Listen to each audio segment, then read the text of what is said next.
All right. What's up, everybody, and welcome back to our 2 to 20k PLO Bankroll Challenge. Now, um, today we bring back the chill music, so everybody just sit back and relax, listen to some chill music, and let's watch some cards. Now, we will start, as always, with one Zoom table.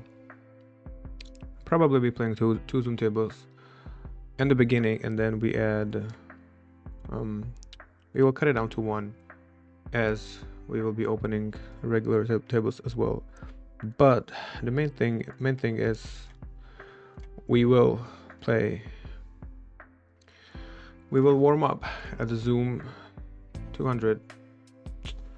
Let's see. If the player pool is playable, we will stick with 200.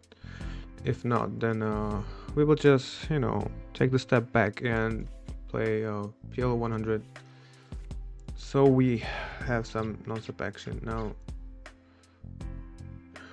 this is kind of close. Let's open it up. It's a double suited.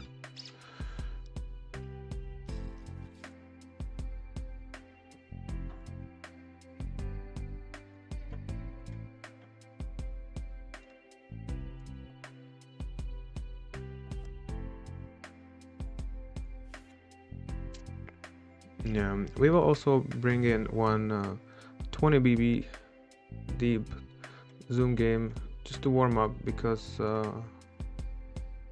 we will be playing some 510 and 1020 short stack, because our bankroll is still pretty tight for these games, so we need to take it cautiously and really use the feature that we can buy in for minimum. Alright, here probably no reason to value bet. Happy to just check it down. Was kind of hoping to win in showdown. Almost. Anyway. Today we started a little earlier, and yeah. Welcome to the chill grind, guys, and let's just chill together for a couple hours, and let's talk about some hands that we're gonna play. Now, there's not too much bigger stakes action right now, so I feel like we probably are just going to add some low stakes, but that's fine. I mean, we still are. Let's play tighter. That's why we warm up. I mean, the hand looks good, but let's just fold it. It's okay.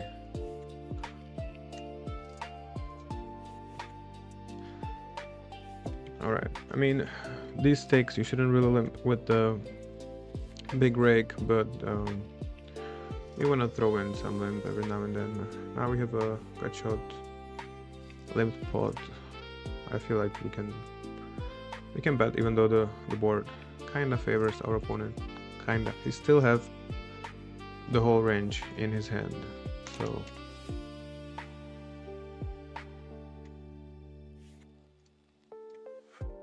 yeah. All right, last 2 or 3 streams we have been running pretty bad. Let's hope in a better tomorrow, and that eventually we can start running good, and maybe one day we can actually complete the challenge, although we still have plenty of time.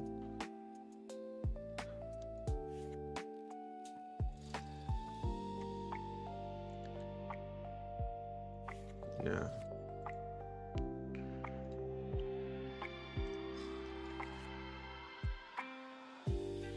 Yeah, actually, I feel like we're probably gonna play lower stakes today. I mean, it's fine. We are very good with the time limit for now, so you can just chill at the lower games. they are just easier, and there is just not really action now on higher games. Hopefully there will be action during the weekend. Usually is. Now, alright, we have a beautiful double pair. Alright.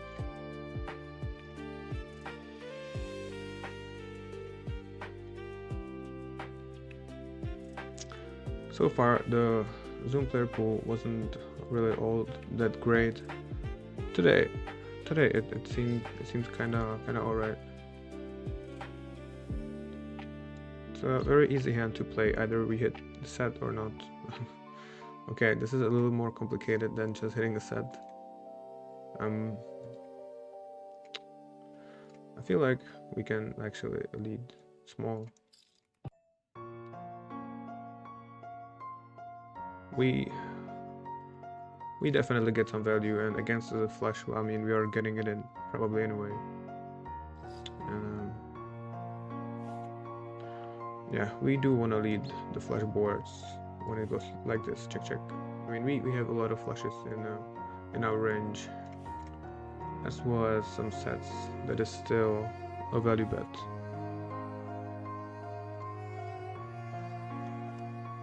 Alright.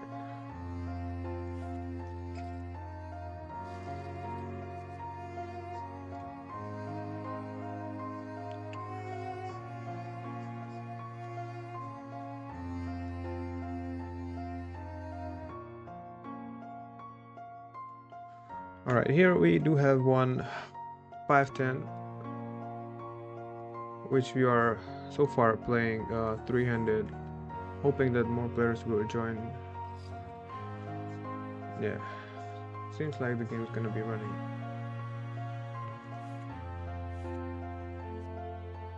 Yeah, we also play short. Also, like on this table, it doesn't really make sense to buy in deeper now, since we would be in a pretty bad situation, given the fact that there's a short stack. We pretty much don't want to have more than he has. We want to cover the one that we have position on, and that's it. We don't want to get covered by the imposition to us. Yeah. Probably just checking back. Do we have a value bet? We have a weak 10. We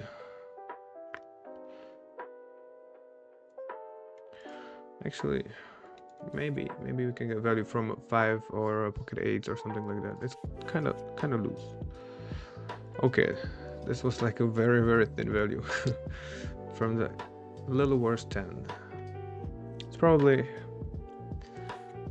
a little loose. Alright, and the game broke.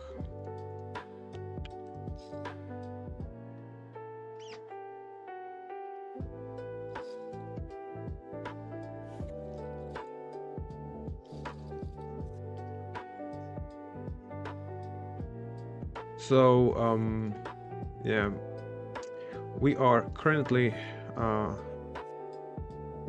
in the 2 to 20k Bankroll challenge, where on the side you can we post a challenge where actually 22 players bet against us that we will fail with pretty good odds. Now, our extra rule is that we only deposit 2k. So we have to build it up. Now, that makes it a little more difficult because we just cannot afford playing freely as we would want to. So we need to respect the bankroll management a little bit, at least somewhat. And yeah, we just cannot play deep 10-20 or 5-10 too much, because we don't want to bust, and You want to try to finish that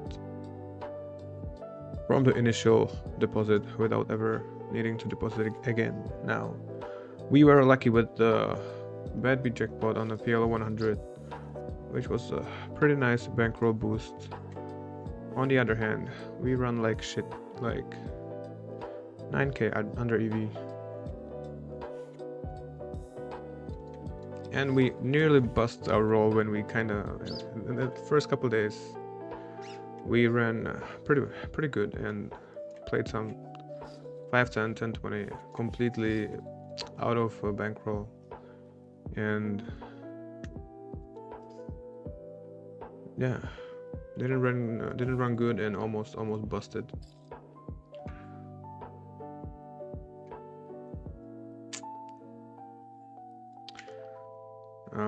At one point went down to like, we started very good. The bankroll,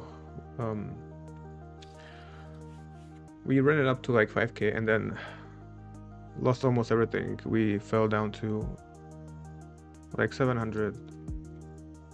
Played only PLO 100 or 200 super short because you can buy in for just 20 big blinds.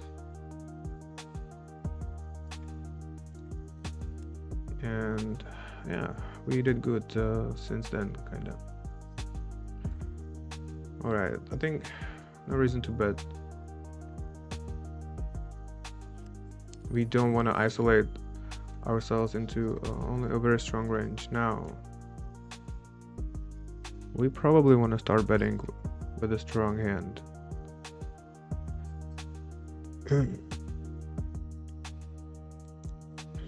Yeah.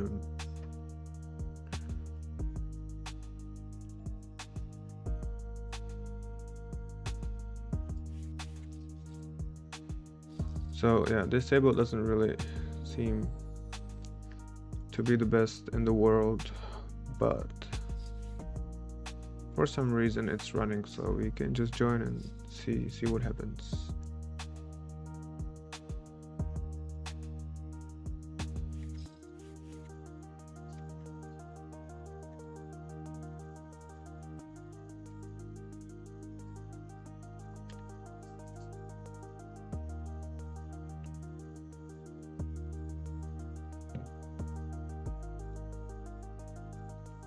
It's kind of close with the 3 clubs. I feel like if we fold, it's okay. I just feel pretty bad folding like a ace, queen 10 with not suit anywhere. Okay, happy to see somebody limping in the Zoom pool.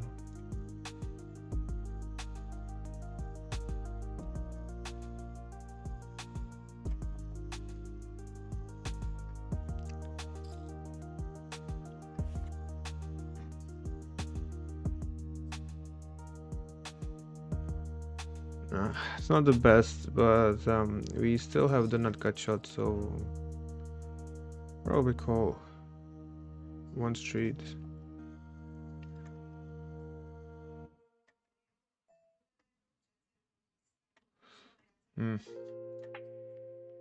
We kind of hope in a check.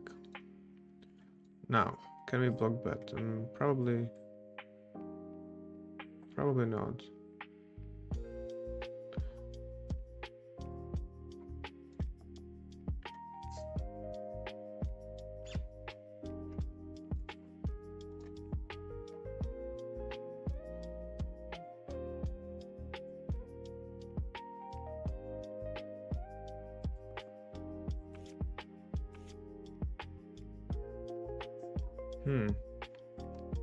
Nice check back. Probably slow playing until the ocean.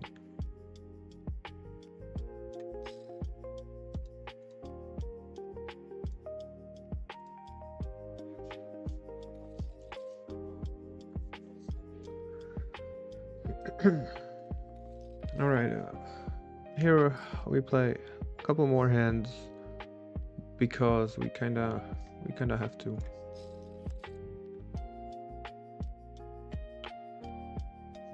Interesting.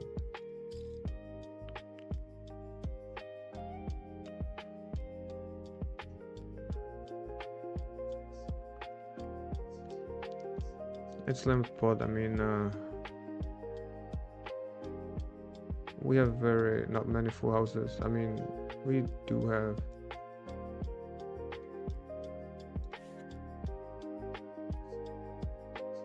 The thing is, I mean, okay, we have 10-7.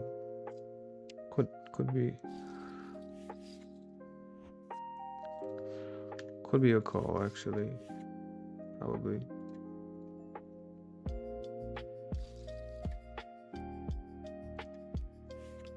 Okay, this is open for sure.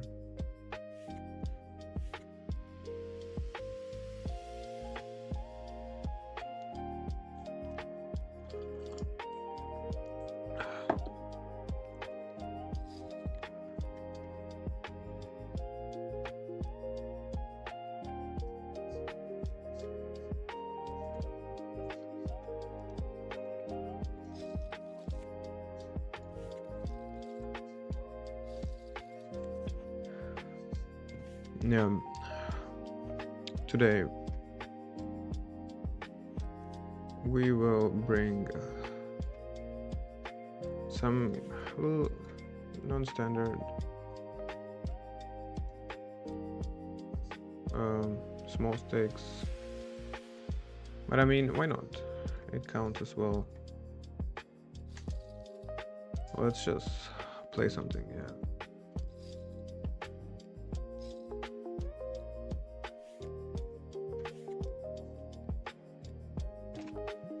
Maybe we will add one more zoom tables so there's more action, because I feel like even though there's a zoom game, it's like pretty slow. Now we need some little bit of some action.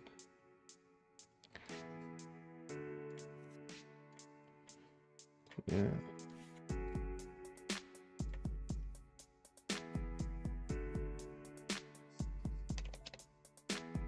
All right. This kind of sucks because of the big blind is very short.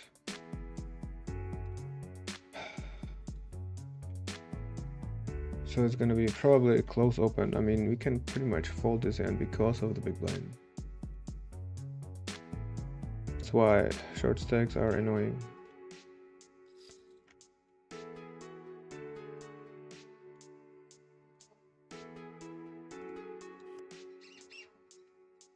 But we will also buy in short very soon, and we will become annoying as well. Now, right over here, PLO 100, we have some hand. This guy seems to be playing loose, so I mean, we can probably 3-bet this hand. Double suited queens. If we get called, it's perfect. If we get 4-bet, I mean, it sucks, but whatever. Okay. Easy fold. Not much to do. We block all the bluffs that we want. I mean, not all, but like, yeah. We don't have hearts, so if he has hearts, it's not really a bluff. Okay, nice. We actually were in a bad situation. We just had like a gut shot that is not to the nuts. Nice hand. Now it's I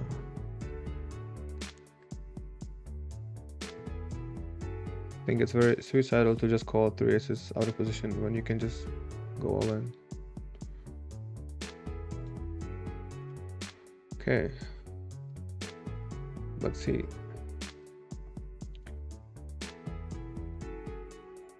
Yeah, this table seems to be fun, at least at first glance. There is some action right from the start.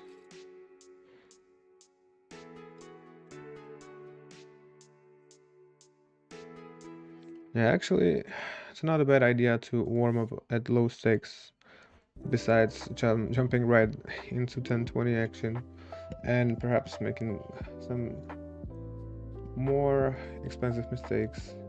I mean, this hand is shit, 50 big blinds deep. Maybe with a 10 high suit.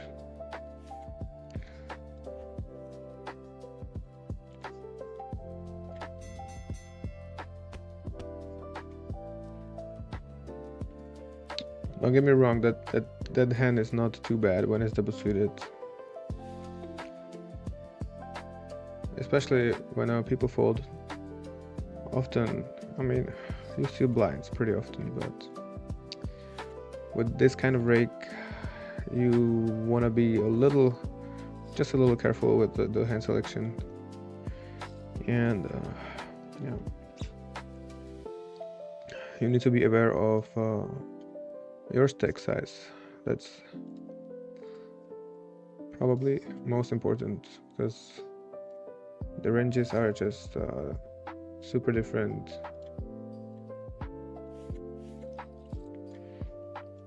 Okay.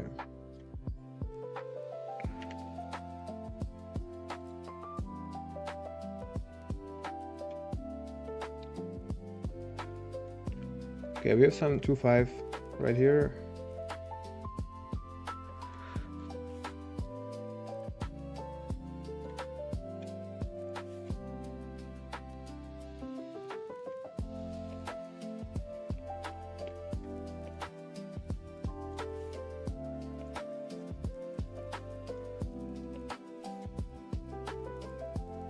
Okay, I feel like one zoom table will be just enough.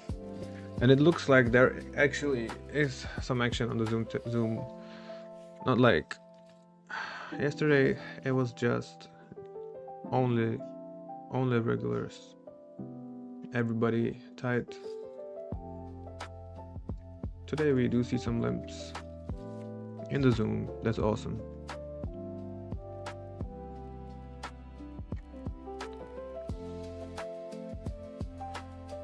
Alright.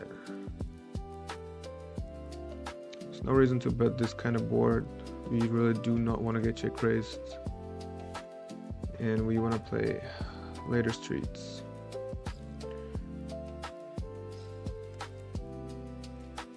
Now we have an easy call on turn with a gut shot and an overpair.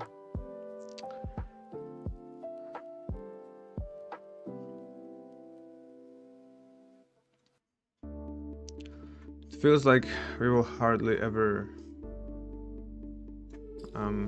be good in showdown. And we do block the straight and a flush, so I feel like this is the pretty good bluff candidate.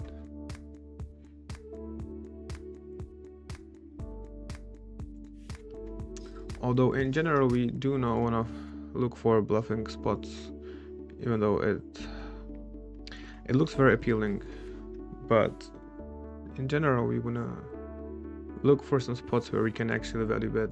Trust me guys, it's better to bet when you have it than not.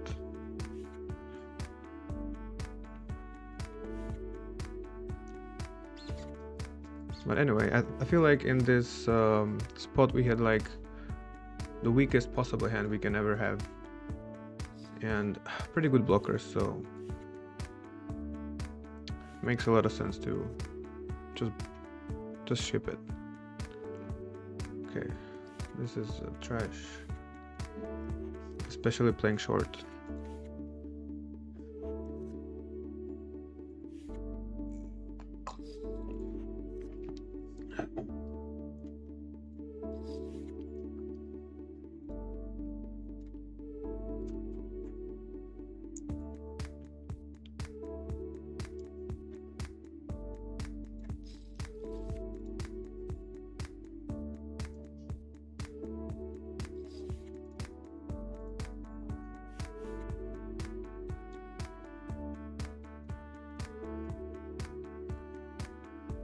Alright, top set with some nice backdoors. We do want to slow play sometimes, but not every time. Okay, but probably a fair amount of time.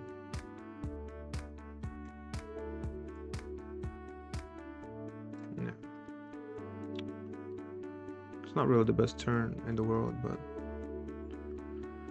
here, no reason to see bet. I mean, maybe.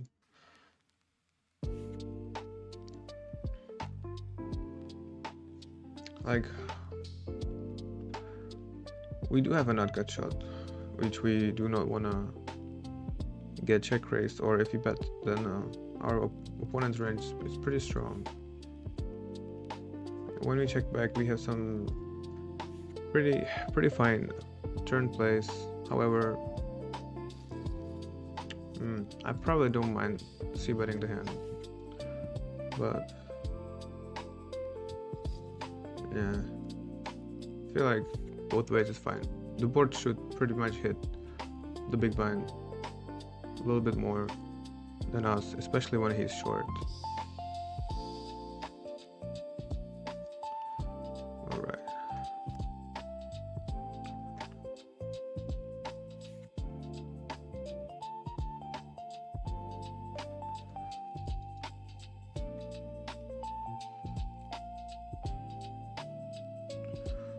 Okay, here with kings, actually I feel like we do have just one street of value if we have, and it's probably easier to get it on the river.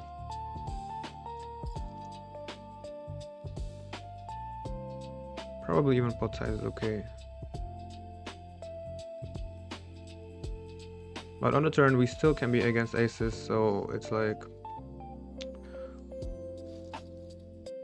we are pretty much either super far ahead or against aces, which we have flush draw against. And yeah, I feel like it's just better to bet the river rather than turn right away. Alright, this luck box seems to like to play. He didn't come to fold like others. We see limping all the time on the Zoom. So yeah, we pretty much want to play with somebody who has loser range here.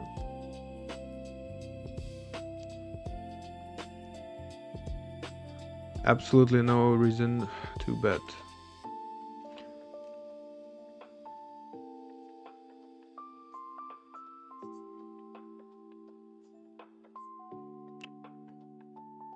River, maybe. Let's see what he has. I mean, queens. It's maybe possible to get value from pocket tens.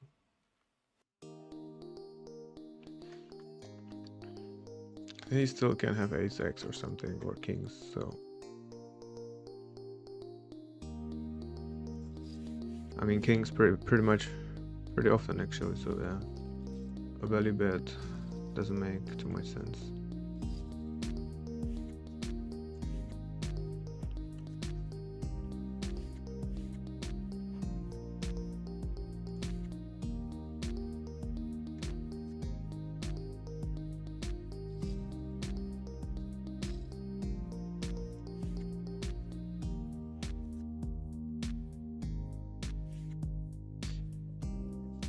Alright, pretty good looking hand.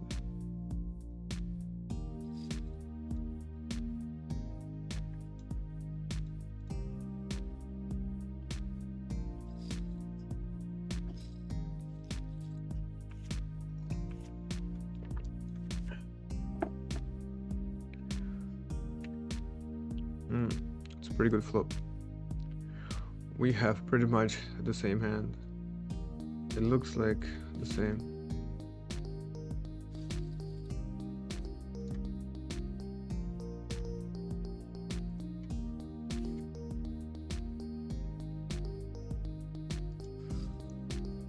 All right.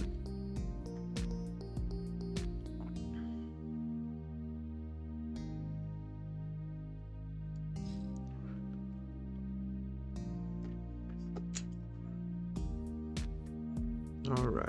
So it's a nice lead from our opponent. He should be leading here quite often. Now the 7 is kind of sucks because it completes some draws. But still, we have a straight, we're not going anywhere just yet. The question is, do we value bet here? I don't think so. Like if we can get value, we probably still can get just one street. And unless the river is 6 or a diamond, it would be easier to get the value on the river. This is a very bad card. We have which one? Oh, we have 7 high straight actually.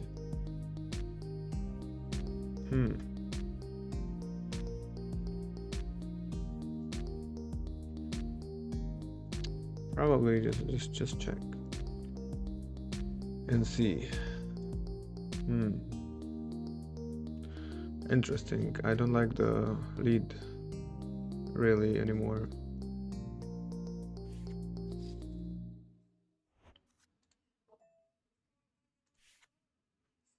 I mean, like leading that board is good, but probably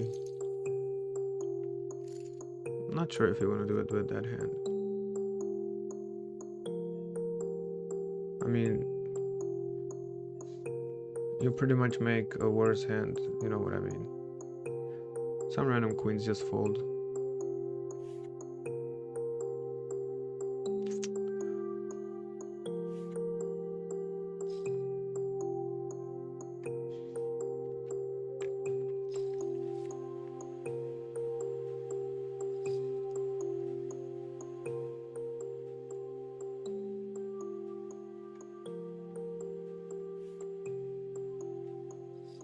Alright guys, let me know how do you like this music, because it's some kind of new set of chill music.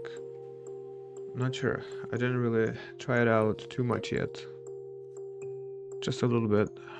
It sounded alright, so, and hopefully there should be no copyright since I paid for the music, so let's see. Today it's a kind of test of this. Let's see, and let me know.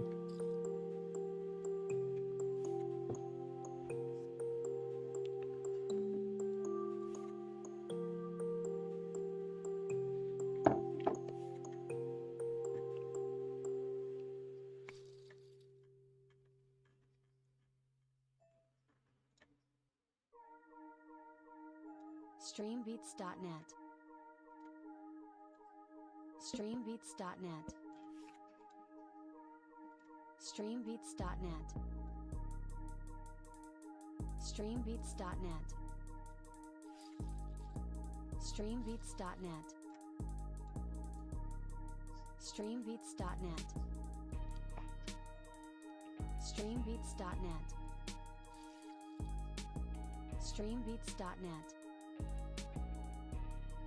Streambeats.net. Streambeats.net. Alright, right here we actually have some PLO 100 and we just have some blockers and a flush draw just in case.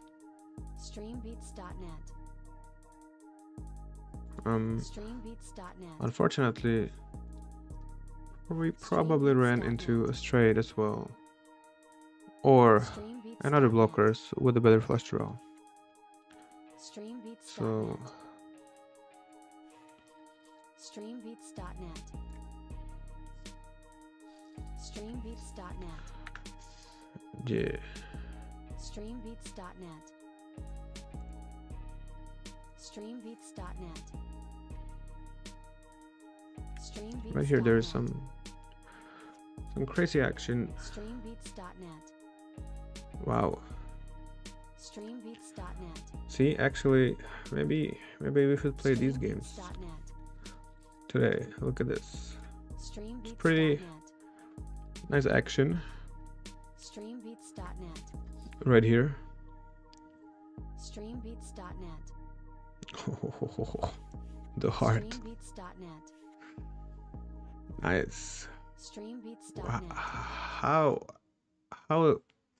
How did that guy end up all in on a flop?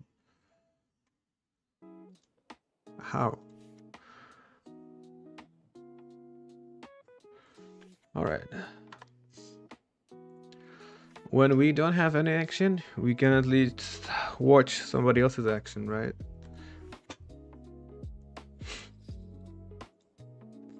Yeah.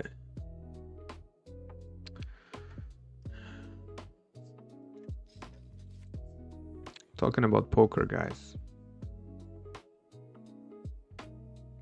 All right, here we actually flop pretty good. There are two ways to play this hand. I mean, we can check because we have a wrap as well. That's probably the best option. I pretty much I like to check. But at the same time, we should lead this board fairly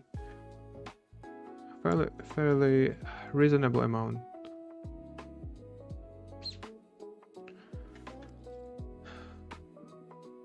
Turn is not good. Now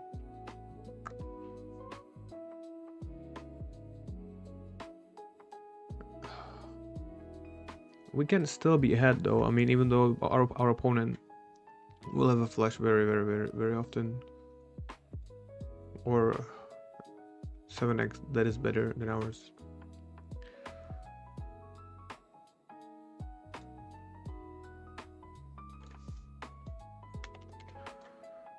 Yeah. Now, since we got to the river, I don't think there is any reason to turn this hand into a bluff just yet. Let's see. We actually we went just chill, just check and see. So after all, we got the value on the flop.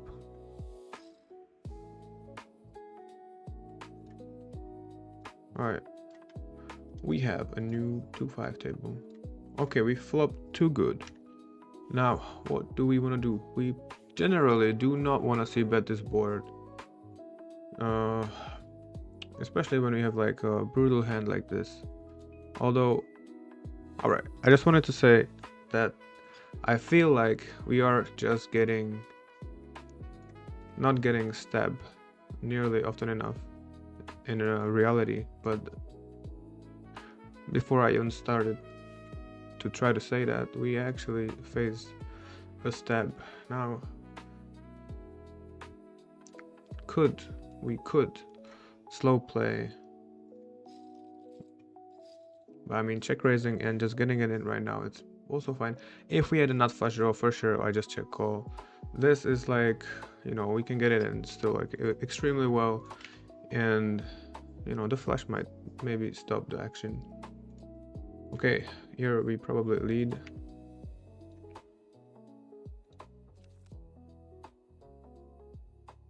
It's a 9, but it's a diamond. Nice.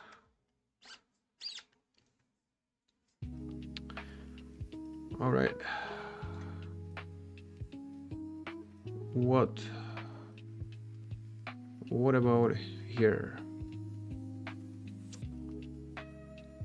Actually, let's miss the value, right? I mean, we can go bet and get value from whatever 7x or something. Now, the same thing. I feel like we will not face a bet very often if we check.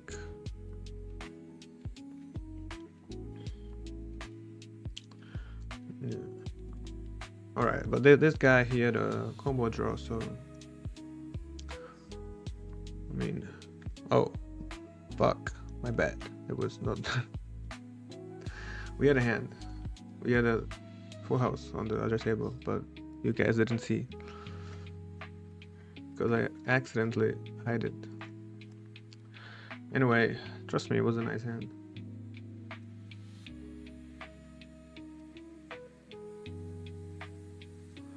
Next time. Okay, here I actually feel we don't need to bet really. We can still win a showdown, actually. I mean, a 10 beats us, but we beat anything that is not a 10 or queens or straight or jack. All in all, pretty good chance that we still win.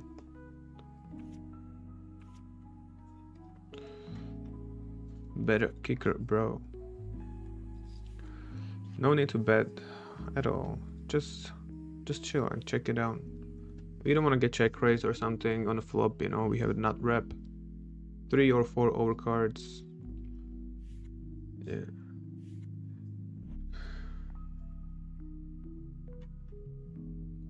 It's too weak.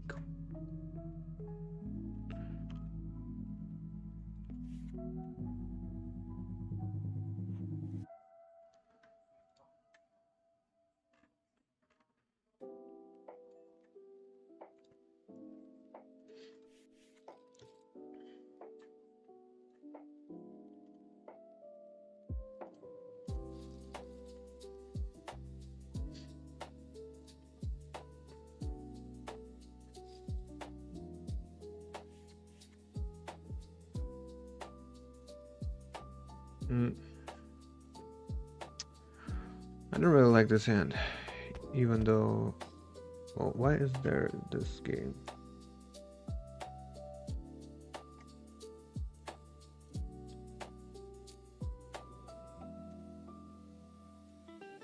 Alright, now we are all good. We are all set, guys. So we fold this hand pre-flop because I don't like it. 50 big blinds D with 2 regs right here. I mean, sure, we can still play. Maybe we should isolate on the button. I just don't like the 4-4-3 all that much.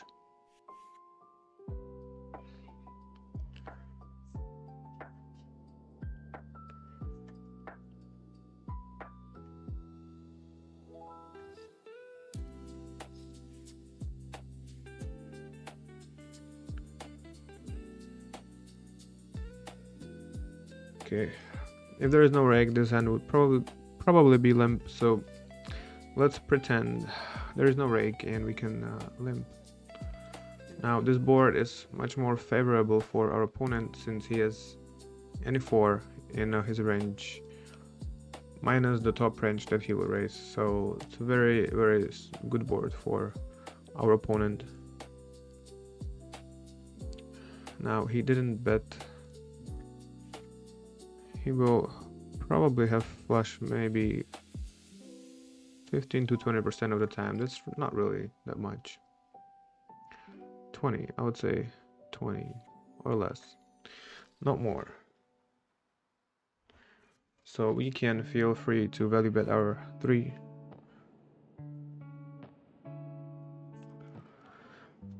Might as well check because we do have ace and 5, which completes a straight but gives us a full house, and can get value on the river. All right, now we are deep enough to actually. It is a little dicey with the 10 high suit. Okay, we can still fold this hand even though it looks beautiful. Some would say that I'm a super net if I fold this hand, but yeah, probably prefer a little different hands. But no, actually this one is pretty good, especially deep. I mean, we have a pretty nice playability, even if we get 3 bet or something, right? Okay, we do wanna bet on the ace. We have a wrap. Don't wanna bet the flop because there is a flush draw and our wrap is not really actually that great. But playing this board, we have to. Okay, now having jack high, we do not block queen, we do not block kings, we do not block ace.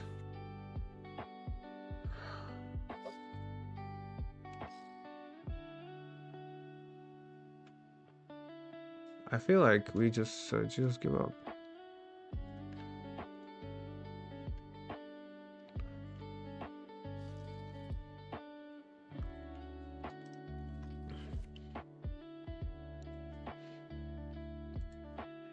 Yeah. It's pretty strong starting hand.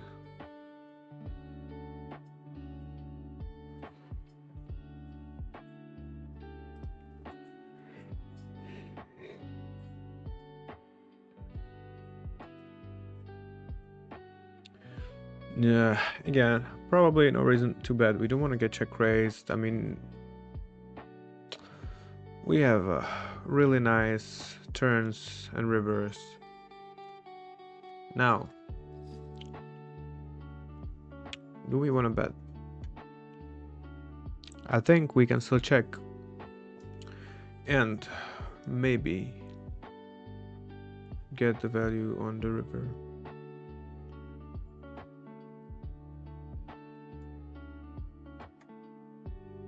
Okay, we actually faced a bet that's not really nice. I feel like he would check with queen with a jack. Now 4 also hits his range, a 9 as well. It's probably gonna be value a lot of the time, but we want to see.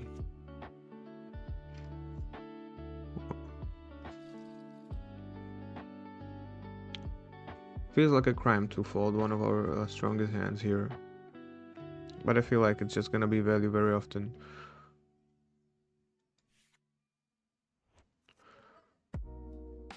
But we are curious. I mean, we need to see.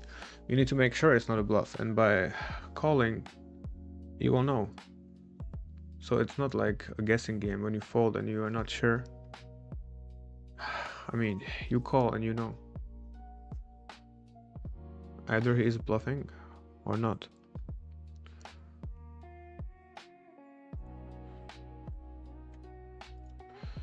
Alright, this hand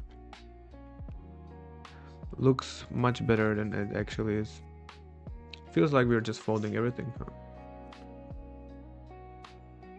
Alright, right over here. Let's bring the action right over here.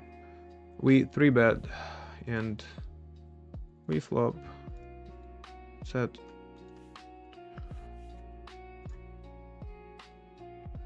Pretty good turn. Continue betting, try to get it in by the river. I mean, sometimes like a trick might be check the turn, let him catch up with the flush or something, and then fire the river, since only because he seems how to say that, against tight, tough regulars I would always bet the turn, but sometimes when you feel like you might get called on the river, you can try to throw in some cheap tricks.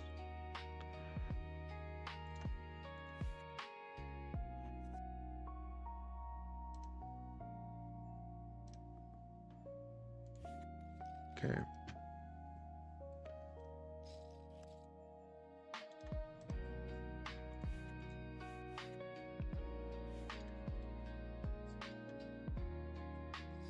All right.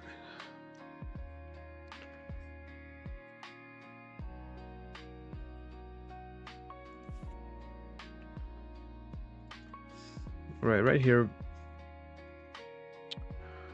we flop pretty smooth top pair, never mind, it's easy value bet.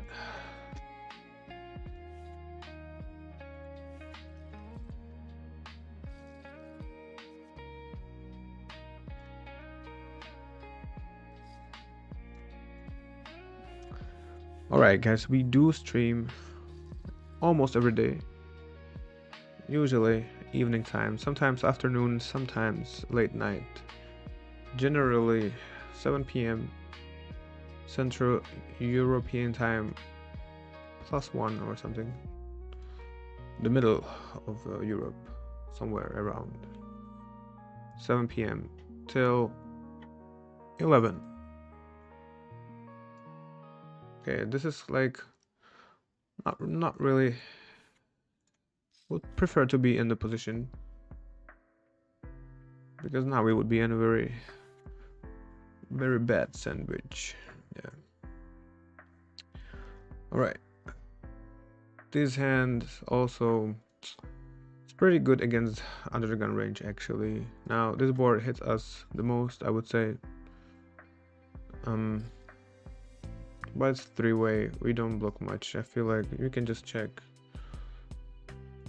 Or bet 1/3 maybe. If we get check raised, I mean, we don't lose anything, right? Because we have trash hand. There is a chance we will get fold, but I feel like just checking back is the way to play. All right.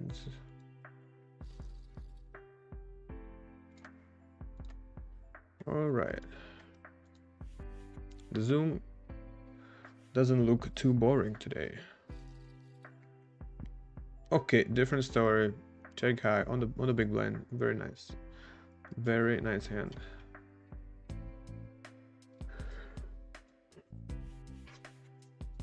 Okay. Not much to do now. Let's see if we see a bet, because I feel like under the gun shouldn't really bet very often. Okay, right over here, right here, we open raise, call, we get squeezed, we flop, top set, easy game.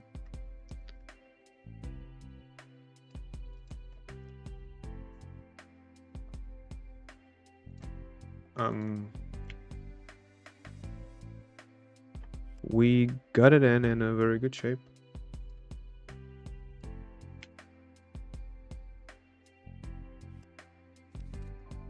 Okay. Didn't work out, but almost. We almost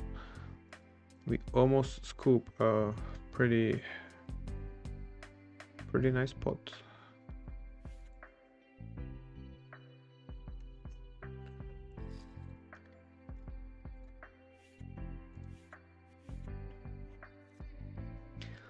Actually, I kinda would expect the guy with the backdoors to win rather than this dude. You know, like last time. Okay, this is probably a little too loose. What up, Pavel KHD? What up, yo? Welcome to the chill grind, bro. Now sit back, relax, and let's just watch some hands play. Now, fortunately, I have to fold his hand. Shouldn't have opened in the first place.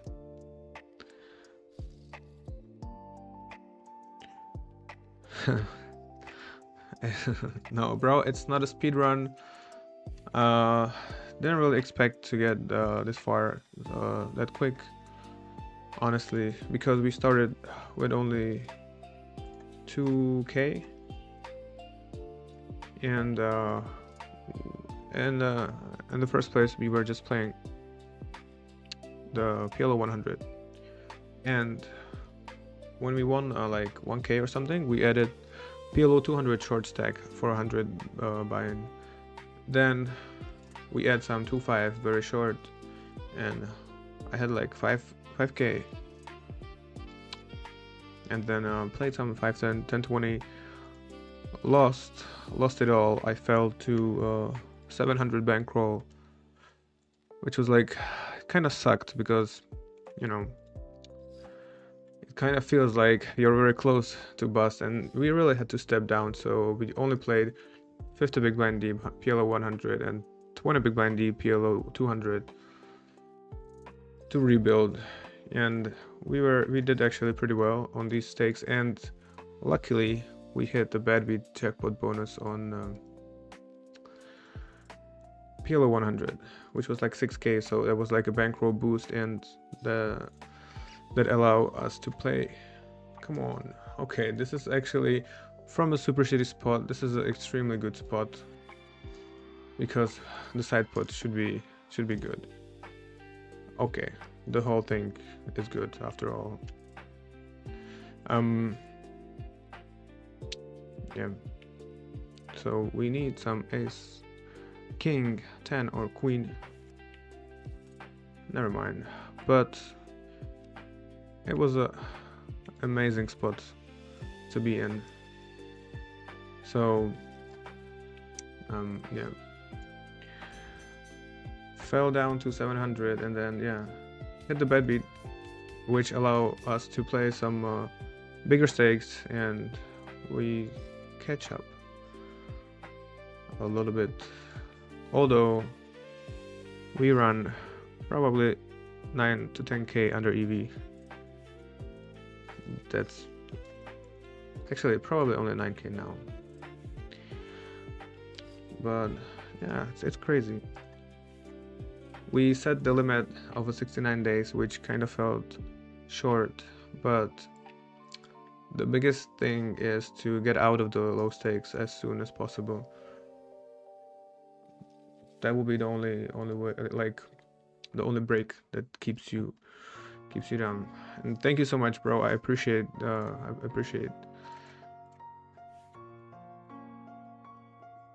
you, man. I appreciate that you enjoy.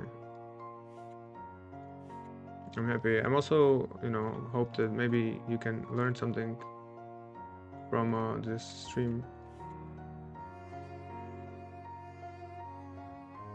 And yeah, just enjoy, bro. Just don't take away these random spews. Yeah, just try to take away only the good plays. Okay, here we have Ace King 7-4, 6-4. Beautiful hand to 3-bet, 50 big blinds deep.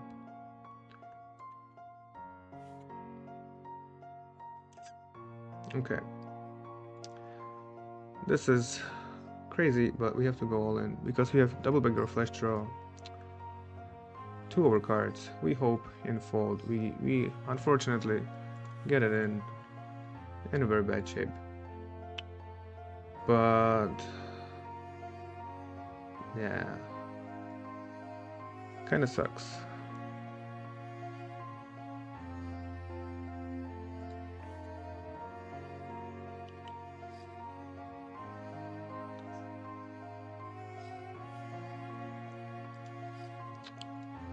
It's like kind of close on the flop. SPR1, you just have to get it in. Probably. I mean, we didn't have a pair. Maybe check folding. Not sure. Do not take this away, okay? Better check fold this flop. I don't think it would be a mistake to check fold if you're not sure. I mean, we just had ace high, 2 overcards though, but against a range that will have at least a pair very often, and we are crushed against this range. Maybe just fold. Yeah.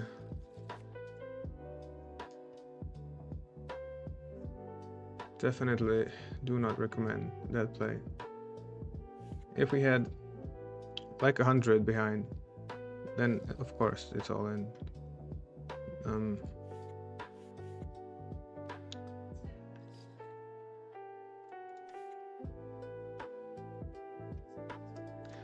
Anyway, it probably will not be a huge EV loss. I mean, if we had 250, then for sure just check fold. 200, maybe we need 1 pair. If we had 150 exactly, 2 backdoors is okay.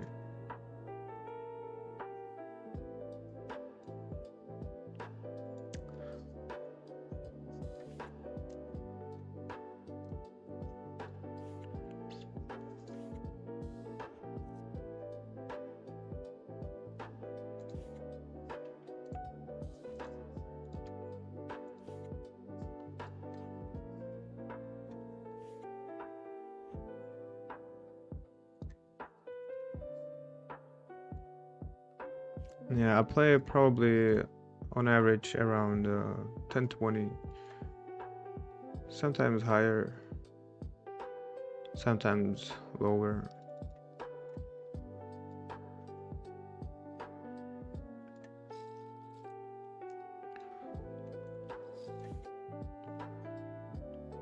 Okay, we have a pretty hand, and we actually take it down. It's pretty good. So yeah, in live poker you usually play higher stakes than you play online, for many reasons. Like, the game is much slower. Usually it's way softer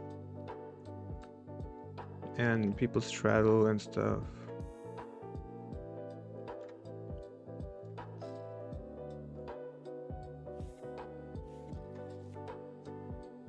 Oh really? For me PLO 5 card is like uh, a game that I don't understand. I mean, I feel like it's very different from 4 cards. I mean, it is probably closer to 4 card PLO than to Hold'em, obviously. But I'm just not too sure in that game. And I feel like the variance is so much higher. Or maybe it's only because I'm not really good at that game. But anyway, I just prefer the good old 4 cards. It feels like, you're right, more like Hold'em. Like, I feel like it's easier to hand read, put somebody on a hand or something, since you have like 4 cards. I feel like in 5 cards you can just always have some random cards. But yeah, I mean, it's pretty popular. Actually most of the people play and prefer 5 cards nowadays, so pretty sure it's a way to go. But as long as there is a 4 card possibility, I'll always take that. Maybe one day I will need to learn how to play 5 cards. Okay, what to do here? I mean, we don't want to isolate ourselves into a full house only. We have a nice bluff catcher, so I just check call. I mean, he of course can have pocket 8s, queen 8 or whatever, but this is like our best hand that we will have here. And yeah, finally we see some bluffs from our opponents. That always feels good.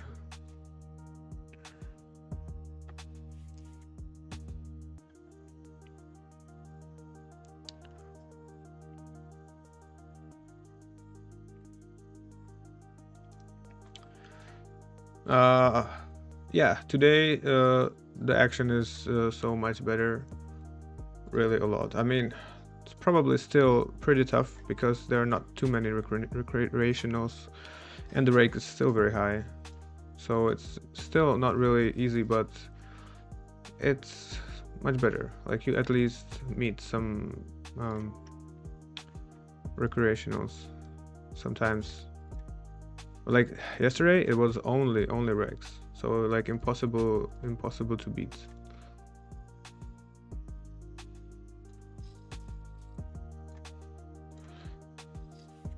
Yeah, what up Tranquil? Welcome. I'm happy to have you here too, bro. What do you play? So you sound like you play the 4 card version of the PLO, right? Did we play together somewhere? Anyway, yes, I stream pretty much every day now. Since the PLO Bankroll challenge started, actually, I've been streaming every single day. Besides one, maybe. Actually, probably every. No. Yeah, every day. Yes, every day. Now I will probably keep on streaming, say 5 times a week. Here we have top set in this board is pretty much ours. We should lead here very often, quite often, not very often. I mean, we should lead here, don't take me wrong. It's 4-way, so you don't really want to bet just anything, but top set generally you want to bet unless you feel like you can check raise very efficiently. And all right, so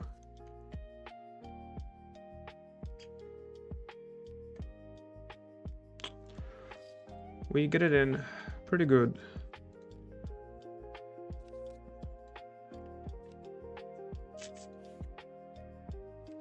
All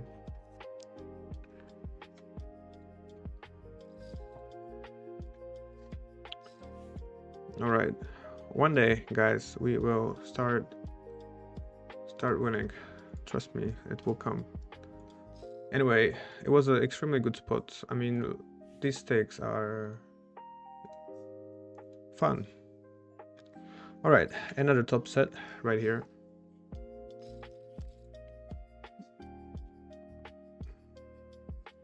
There was probably a limp, and we raise.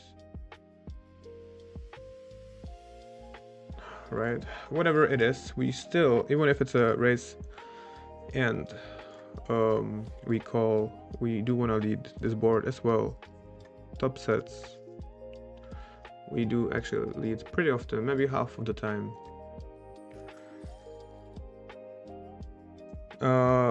Yeah, so in this challenge we started with PLO 100 with a 50 big blinds stack, so that means we had 40 buy-ins bankroll, which in my opinion, if you are winning in the field, 40 buy-ins is pretty enough. Now, this is not a financial advice or anything like that, guys. That's just my personal feeling about. I feel like 40 buy-ins is enough, especially playing short. It's probably gonna be the same. The only thing is, if you play 100 BB deep, you need also 40 buy-ins, which is 4K. You play shorter, you don't need as much in a dollar value, but the same amount of buy-ins, let's say. Like when you play short, you are all in way more frequently, but it doesn't matter, the variance is lower, even though it seems like it's higher because you're all in. But if you play well, then you should be, more often than not on the good side of the coin. So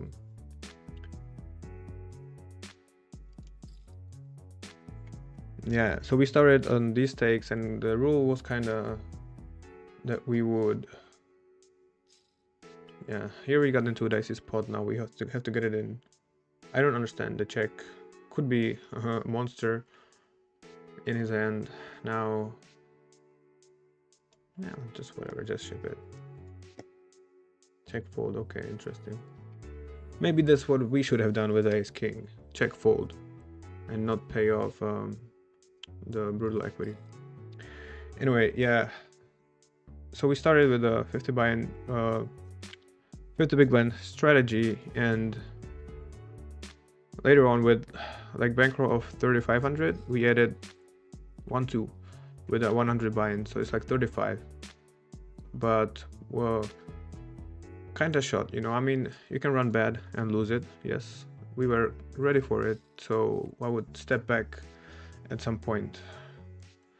So here on this side, you can buy in for as low as 10 big blinds.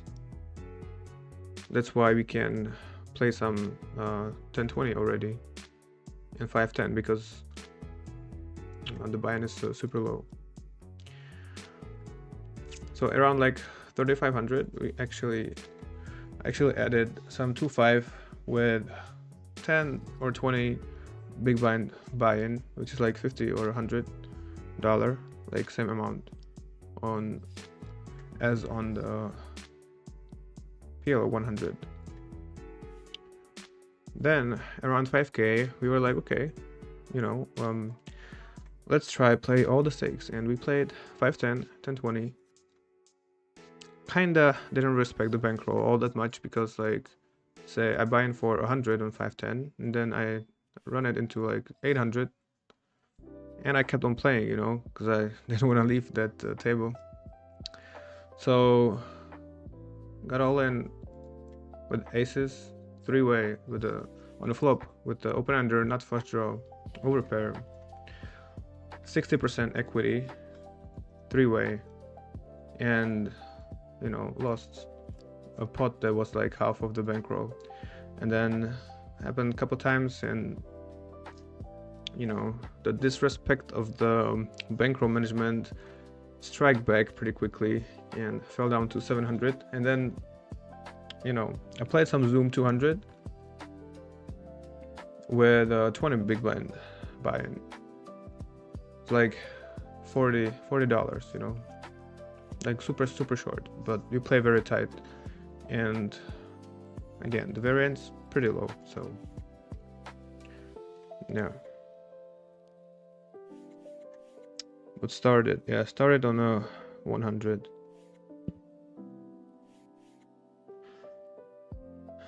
If we had infinite amount of time for the challenge, we could be less aggressive with climbing the stakes, and also could be more cautious with climbing down, and you can just always go to PLO 50.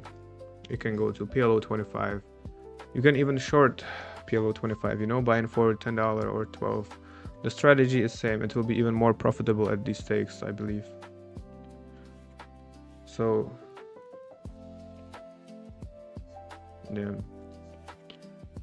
like if you are winning, I feel it's almost, I don't want to say impossible, right, but it's like you shouldn't really bust the 2K bankroll if you have enough time to step down and stuff.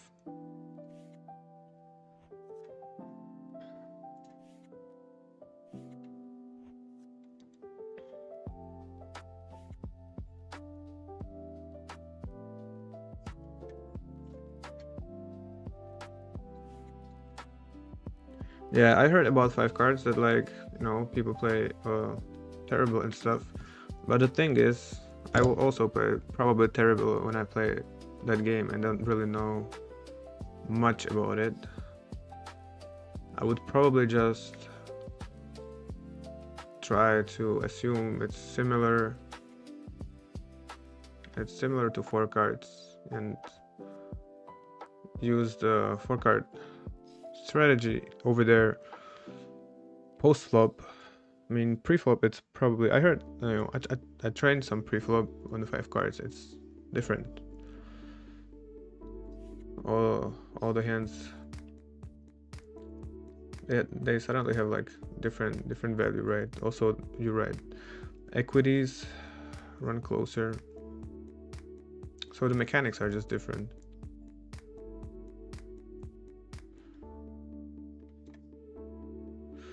I don't know. I feel like in 4 card PLO there are just some things that actually like make your win rate different, that are like, let's say, not really details, but a little advanced that I'm sure I don't know about 5 card at all. So that would make me think maybe with the rake and everything, it might be really hard to just be winning. I mean, probably in some super soft games, yeah.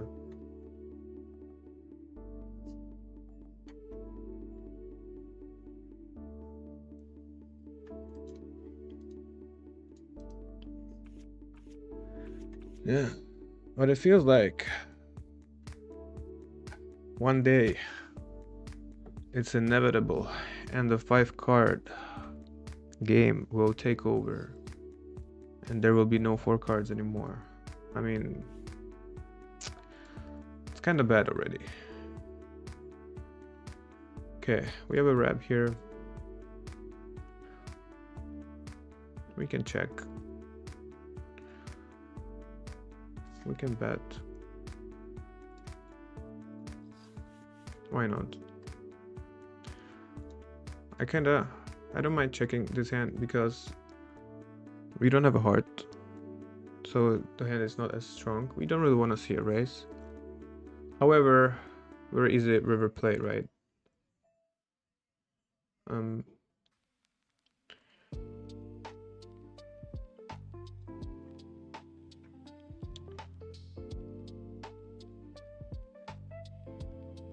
I feel like just pot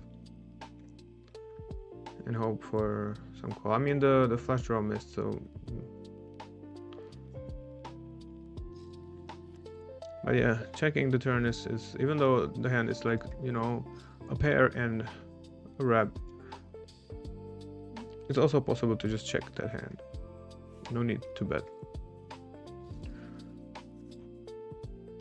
We have an easy call against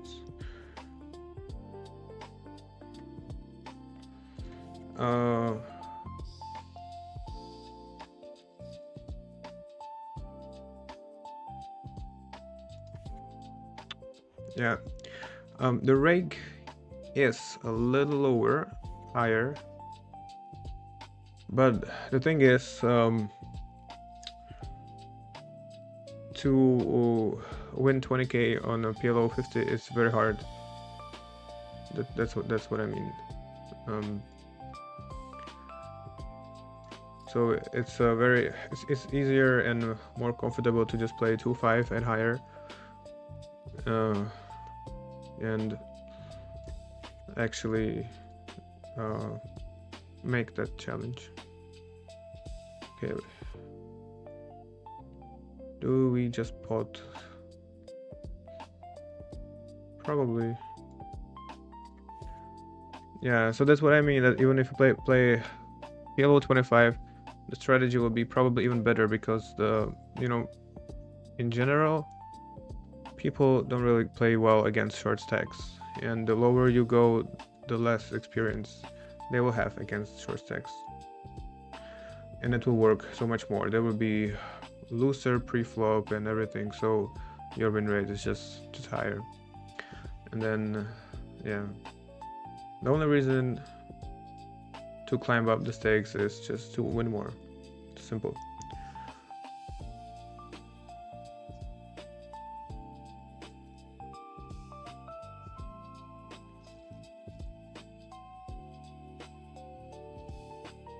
Or lose more, you know. It's like so far.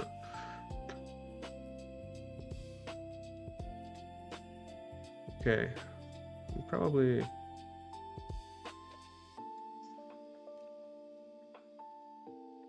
Alright, if we get raised, we don't really care.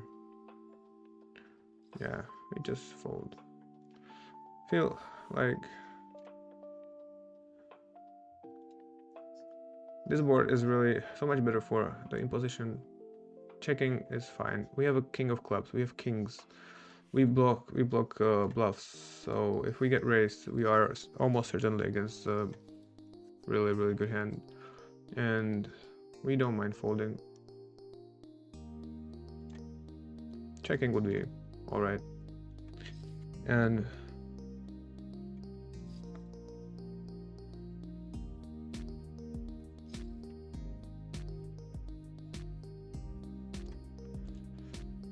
yeah, I feel like, yes, I mean, it's not a new game, but I feel like the 5-card boom is like happening recently, last couple years, so there will be way less experienced players in the game. It's harder to play it like perfectly because, you know, all the combinations and stuff. And yeah, when you play 5 cards, just look at the hands. They all look good. Like, it's true. And then yeah, and when you see what hands you should be folding, it's like, what the fuck? Some double-suited kings under the gun, you should already fold. What? Why? It's like, it's weird, unnatural. So yeah, for sure.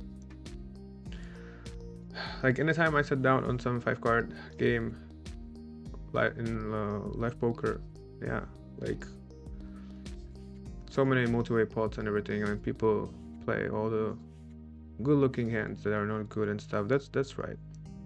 So the player pool, the field is probably softer, yes.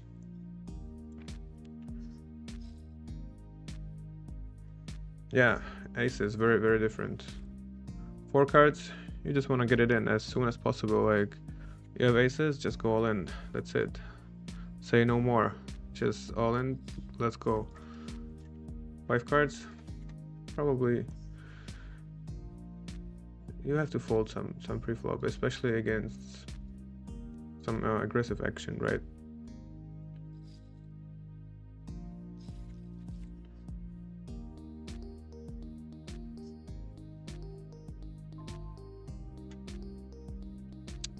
Yes, playing short, you have to play tight, because if you don't, you will be easily losing. It's a very thin line. I mean,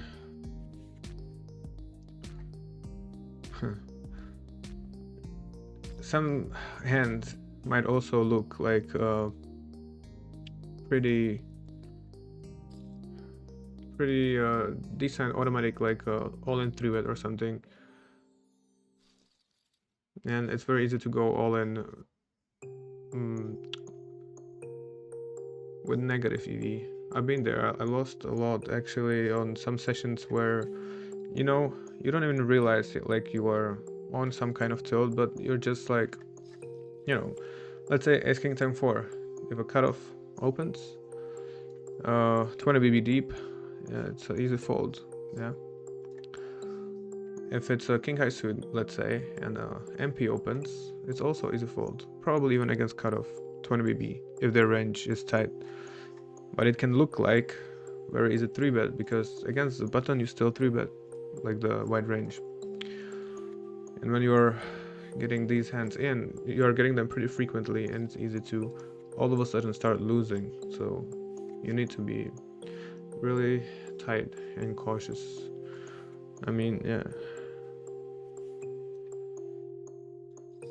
I played some 25, 50, 100, where you can buy in for 15 big blinds.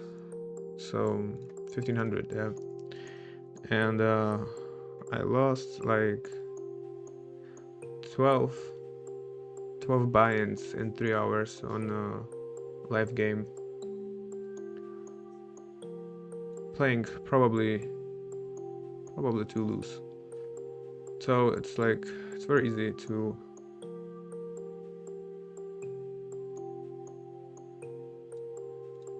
be losing actually, if you're not careful. Streambeats.net. Streambeats.net.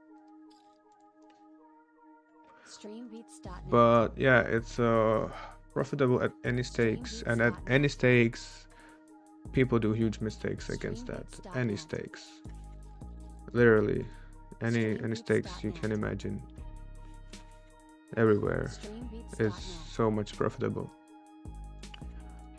And people hate it, of course, because it's annoying, because you end up in auto profit situations if you play the correct range, and they cannot do anything about it. And the less they do about it, the more profitable it is for you. But if you know the strategy, then when you are deep and there is a short stack in the game, it's such a big advantage for you as well. So yeah, many players, especially live players, they just know how to play deep, you know, because they play deep and they're like, oh, I'ma play deep with this player, you know, I have a position on him, so I'll just play deep, that's it. But no clue about short stack.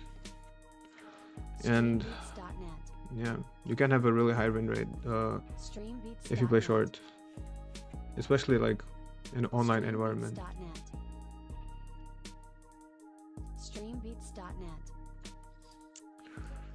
Díky brácho, cením si toho. Jdeme na to. Potřebujeme trochu toho štěstíčka. Dneska zatím to moc netočí, no, ale uvidíme. Ještě máme spoustu času.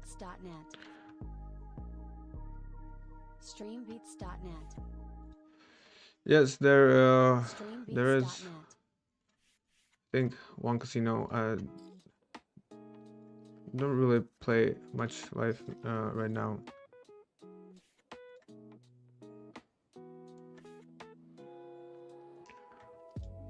But yeah, here we have some poker. It's It's alright. Nah, it's been a long time though, since I played, and I'm not sure if the casino is still going. I'm not sure.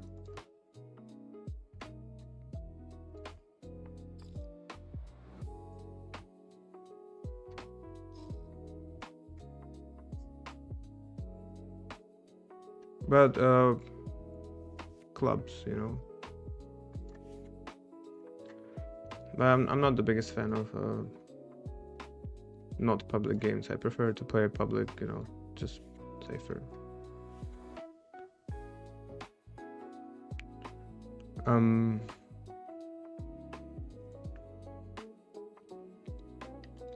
the leaderboard is kind of hustle because it feels like you need to play the whole day. So Monday actually I played some 10-20 and I was first in the leaderboard 2 hours before the new day.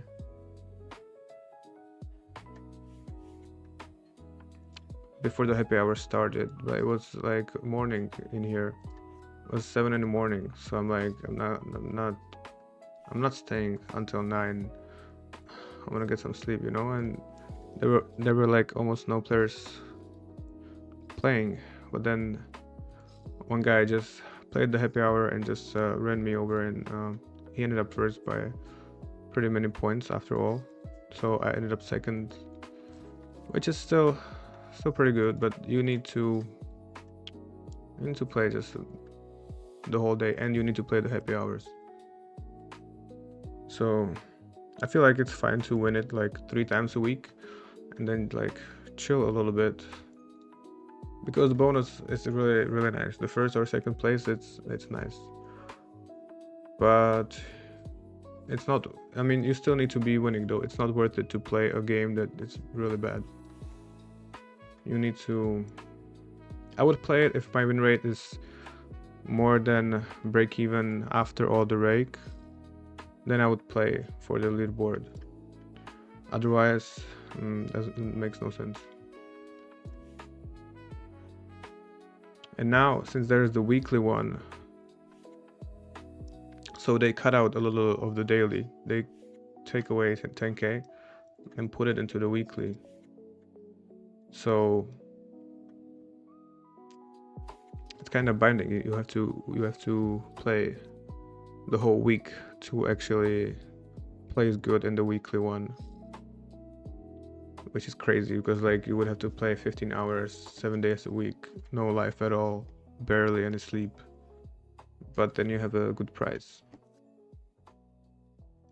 Might be alright to do it once, like 1 week in a year, but in general it's very easy to place somewhat in the leaderboard by just playing naturally, not too much. And still you get like 200 with, or 150 200 with no effort on 10-20, and then you get like 70 200 on 5-10 with pretty much no effort, just play couple bucks on 2-5. It adds up to maybe 200, which is nice.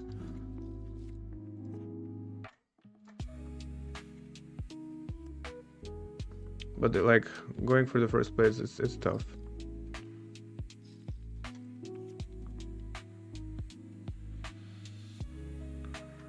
Thank you. After seeing the hand, we could have bet pot on river, but that's not my sizing there. Maybe with a straight. Maybe. Because our opponent will have aces often. Okay, this was a little loose 3-bet. 6 high suit. It's not really the way to go.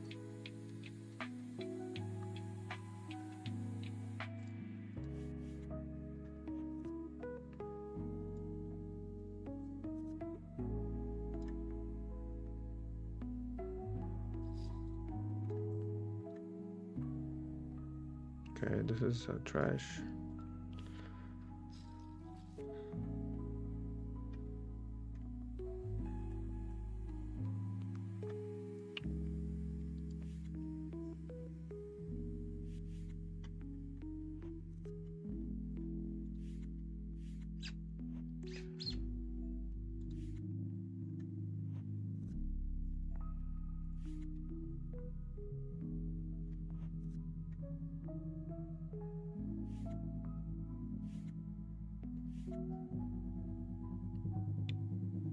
So yeah, I've been talking about this a couple times, but when you play short, like really short, and the others are so much deeper, then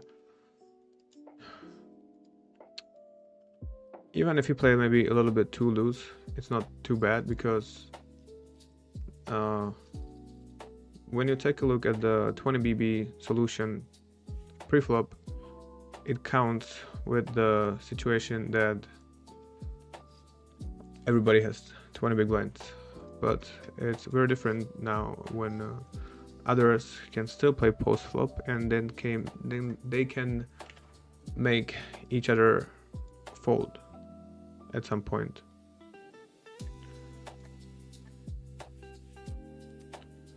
So you will end up in a situation where you go three-way all in,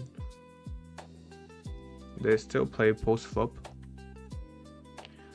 and one guy makes the other one fold, and all of a sudden you have, let's say, sometimes you even have 60% all of a sudden, because the other guy folds a better hand than you have, but he will get bluffed out by the other player. So you can even end up in a situation where the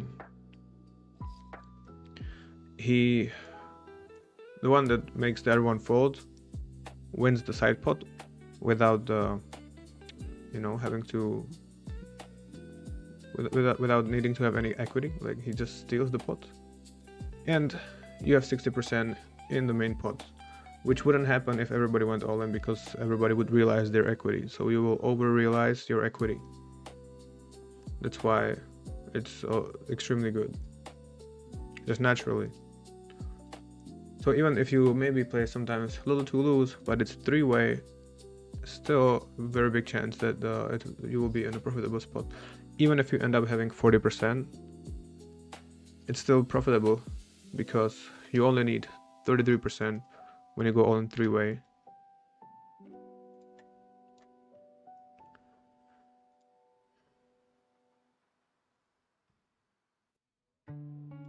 Probably just gonna check this in.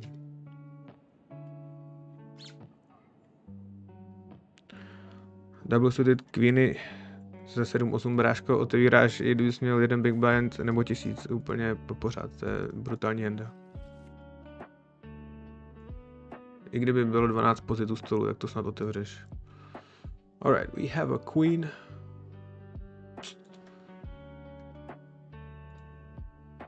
We don't block a 9. I wanna have a 9, because there might be a 9-7 sometimes. Maybe okay. We will take this one down.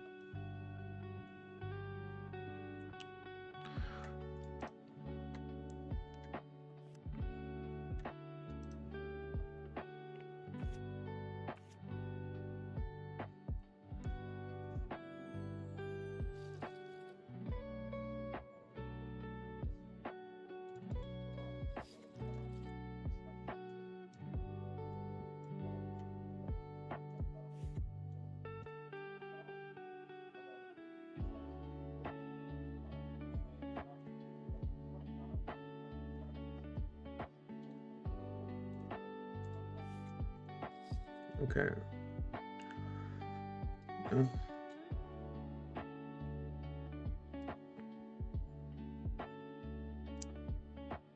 Probably just gonna fold. There are too many players in front of us. Squeeze. If we place a squeeze, it's not too bad. But 8-8, 3-3. I mean, it's a double pair, but probably don't want to play like 5-way or something, because then the set is not as good anymore.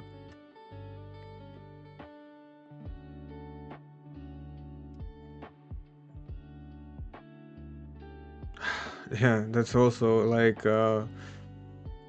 you need to play well in order to make any sense to go for the leaderboard. That's what I said. I would only go for the leaderboard as long as my win rate is 0 or positive after rake. Otherwise, it doesn't make sense if you lose, if you dust away a lot just for the sake of winning the leaderboard. It doesn't make sense. And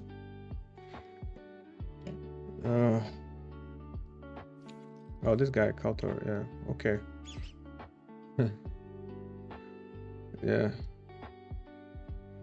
Yeah, it's like, it's even if you don't do anything, if you don't care about the leaderboard, you will get some prize if you just play. And in my opinion, it's more chill and relaxing to just play. Okay, this is not really good, but we can make him fold on a card like this. Probably, I don't like the call on flop. Probably can be just very easily fold.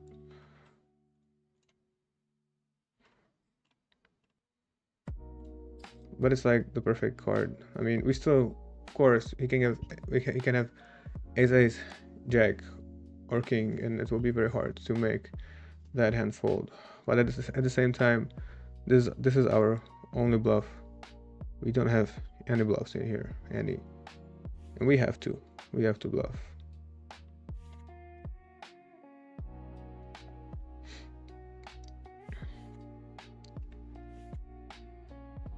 All right.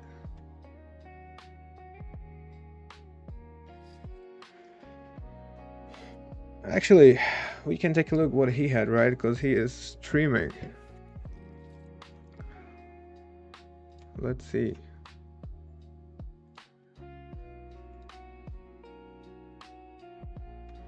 But yeah, I can see he is streaming that he is second in the leaderboard.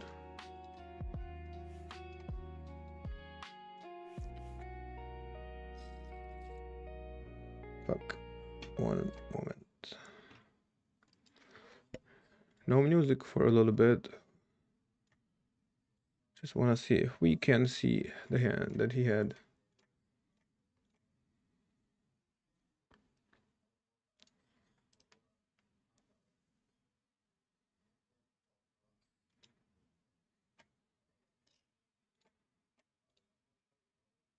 All right. Got shot backdoor, but second out flush draw. Let's not play that.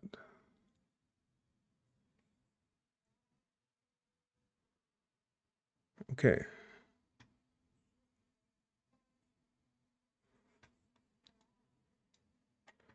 What is his delay, guys? Do you know? I don't want to wait forever here, waiting for the answer. What he had? Is it even like? Can you watch stream and play at the same time? I'm not sure. In that case, I'm not watching that for sure, of course. But if you guys know what he had, let me know. Yeah. All right, we 3-bet aces. We are 3-way on the flop. Now, this is a little interesting. Let's give them $2 and let's actually think about the hand, because we do block a 5 and the guy didn't lead the board that he should, and also this guy didn't lead. That makes it like kinda he will probably not ship it. Okay. But that was the plan, to make him go all in and put him in a tough spot.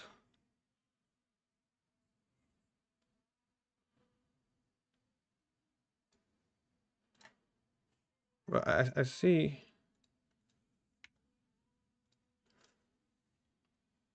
The guy. Okay. All right. Let's bring the chill music back, guys. Is that all right? Yeah, I feel it's pretty chill. Yeah.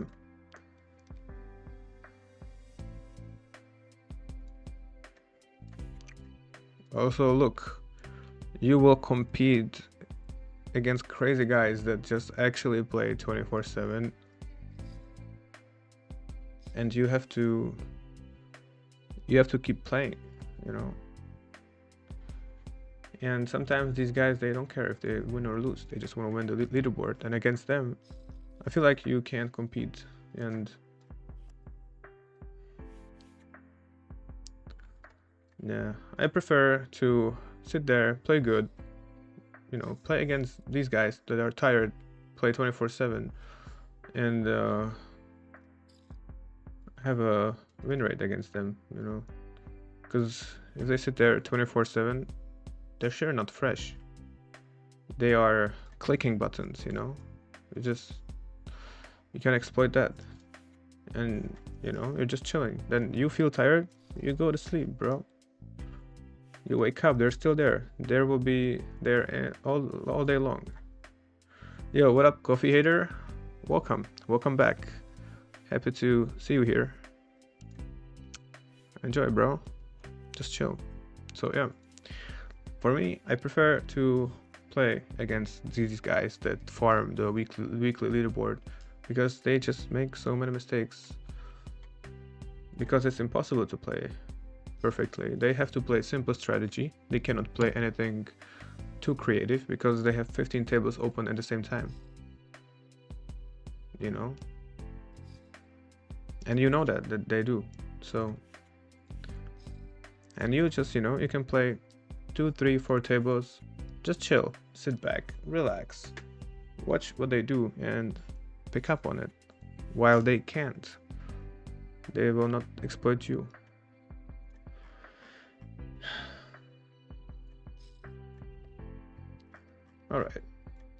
All right, there's a 10-20 game actually going on, so I think it's okay.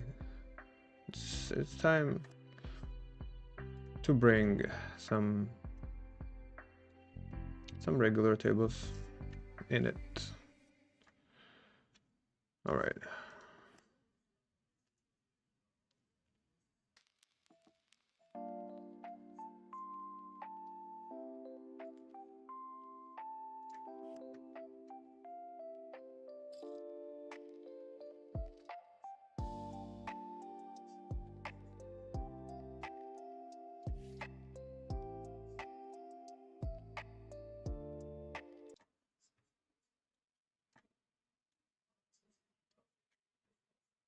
Oh shit. Damn. Is that not a bad beat? I thought this counts as a bad beat.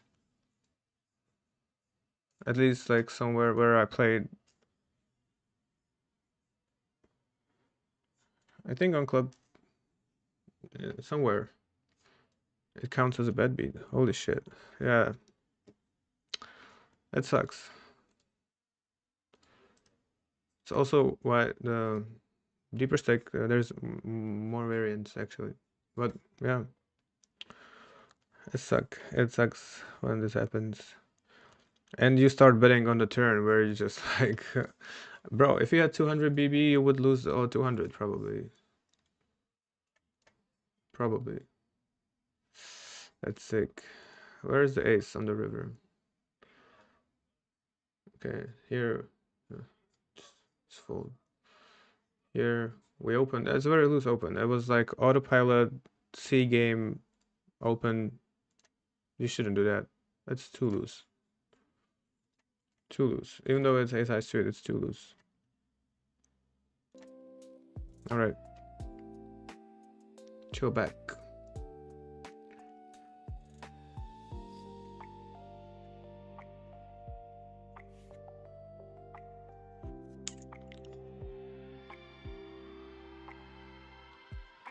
All right. This is what I mean, guys. We open up a 5-10 table and all of a sudden we get aces right away. Now we will rebuy a little bit. So we will play 30 big blinds deep.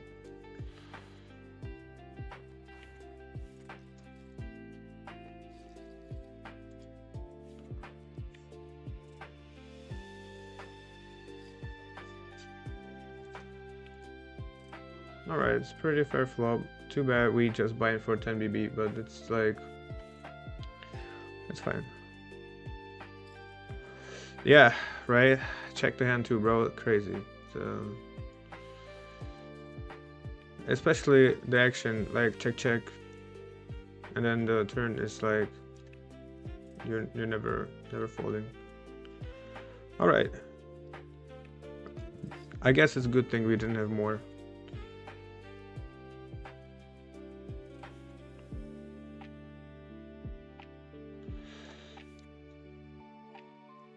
All right. Yeah. Never mind. Actually, see, I mean, just imagine somebody who is playing 12 Hold'em games and 4 PLO games. What is his main game anyway? Bro, it just I don't, either this guy is a god and just, you know, the poker god, and just like, you know, plays everything like really good, but most likely I feel like Hold'em will be his main game since he plays that many tables and he's farming leaderboard in this game. I mean, if you play, this is what I mean. If you play 15 tables, you should play 20 BB deep. That's a very basic strategy, and you can follow along very easily. But then if you play 100 BB deeps and more, bro, how can you play post flop well?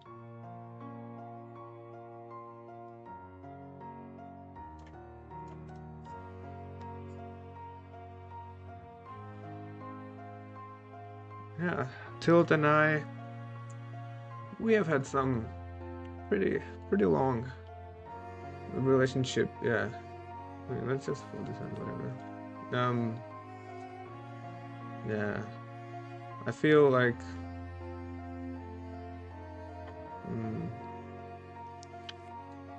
I used to for sure tilt way more than now.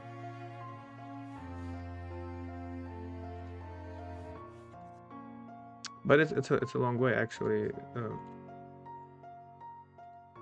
still tilt, of course.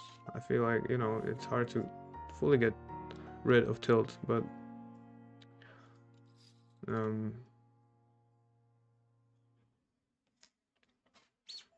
try to notice when I'm on tilt, and probably it's best to quit when you're on tilt and you can't like get off it.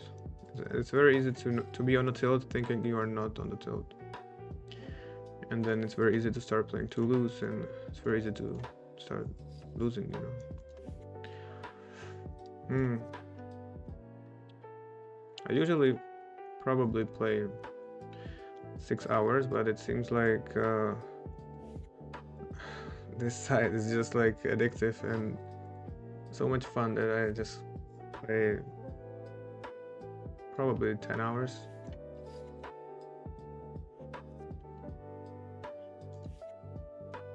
It depends. I would say 6 to 12. Anything in between. When there's action, I mean, all the leaderboards, all the points you get, everything, every little bonuses, it just keeps me want to play. I don't know.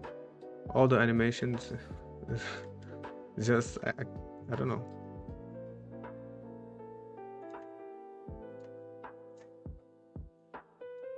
Okay, we have actually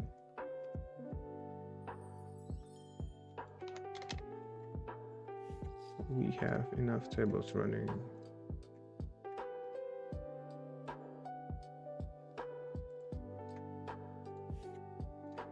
Okay, actually here, hold on. Here, this maybe was a spot with 10 big blinds. We can maybe, not sure, okay, just call.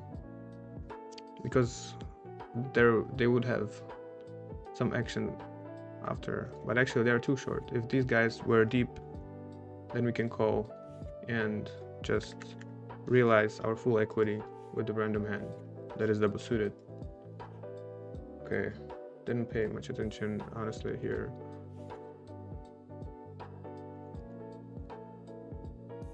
Probably want to bet small. Maybe half pot, I don't know. Oh, there's 4-way. I thought it's 3-way. Okay. Maybe not even bet. Never mind.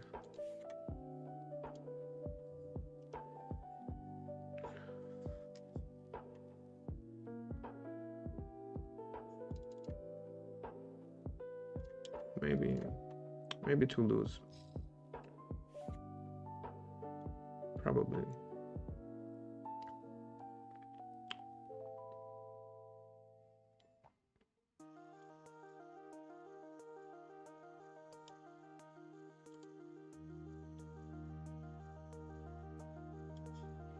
For sure, it's easy folds, whatever. Honestly, see, you can call this a tilt, maybe, that too much action, not focus at all, random clicking, but yeah.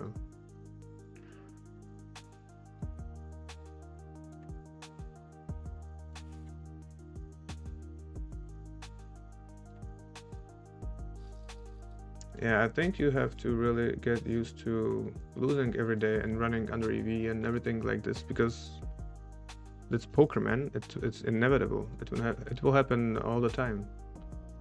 You will never get rid of that.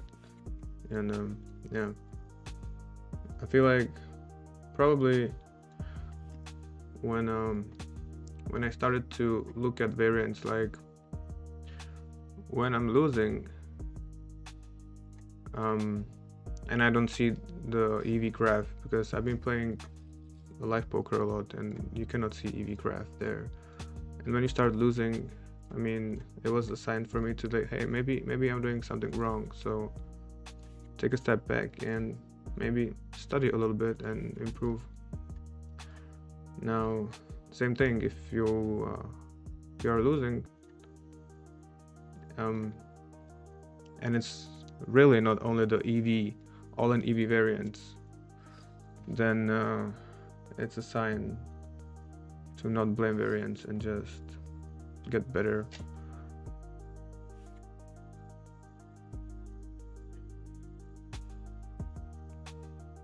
Because after all, I don't think there's too big of a variance in 4-card PLO.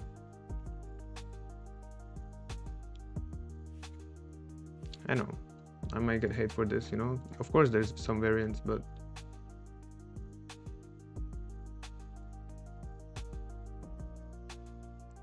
okay.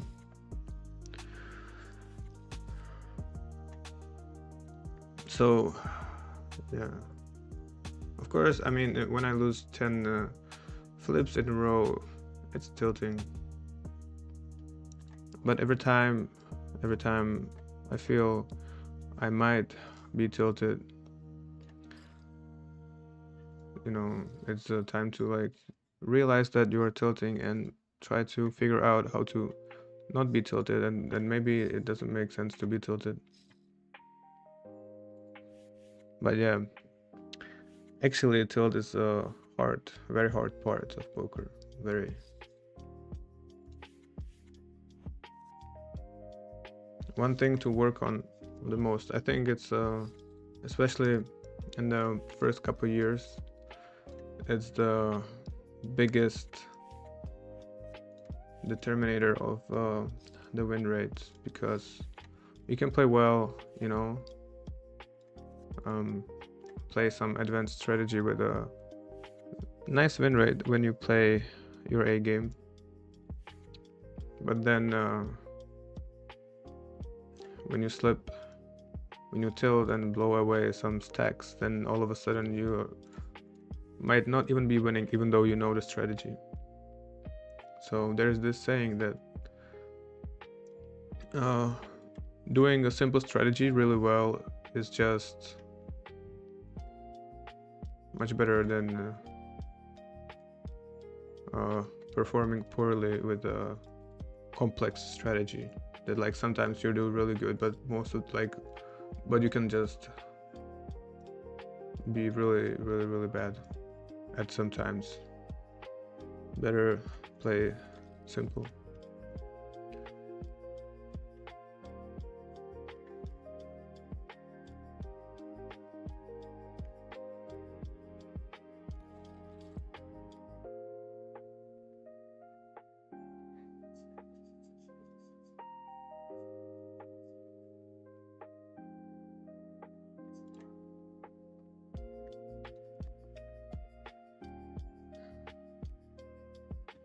Yeah, it sucks, bro. I feel like it almost should be a bad beat, the not full house. It's like pretty much same as quads deuces, isn't it? Alright, let's see this hand. This hand. Actually, it's probably gamble, okay. It's probably too loose. Like, if everybody had the same stack, for sure, you would just fold. But maybe we can go all in for the dead money, or they will play post flop and make each other fold. So this is likely, could be profitable.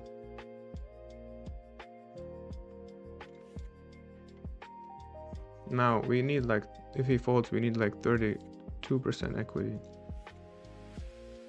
Okay, we flip well.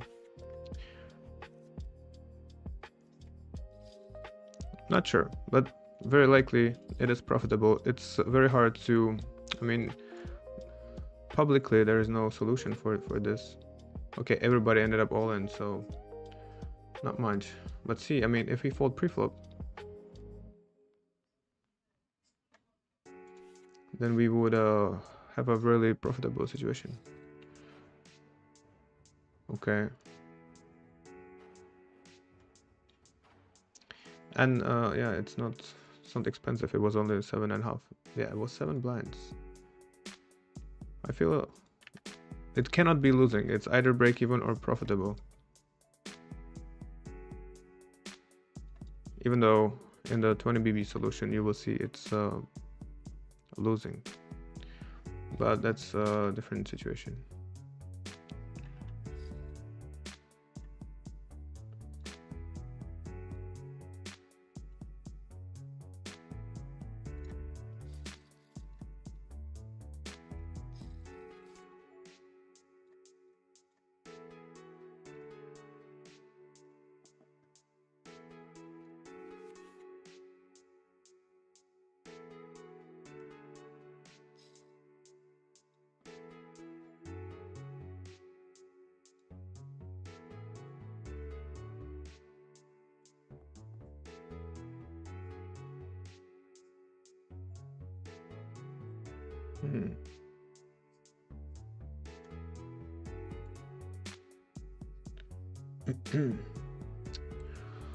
This bet is probably pretty strong.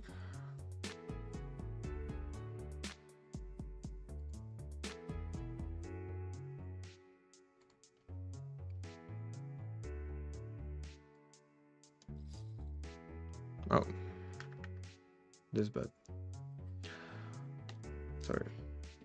So open raise, we call, big blind calls, and he c-bets 1/3, which is very strong. Our call is also very strong.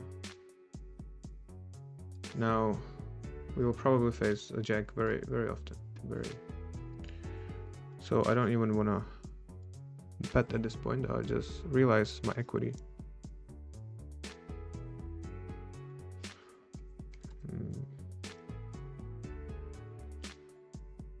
Okay, too many.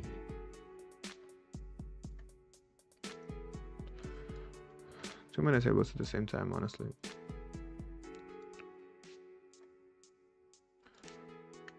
So, okay, of course, we fold. So very likely to be against ace jack, or maybe aces, but we block ace on the flop.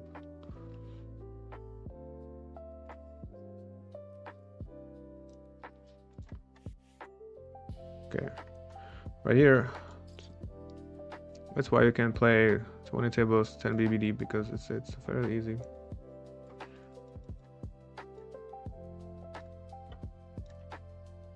Just get it in. Here we just jam, so we have some bluffs.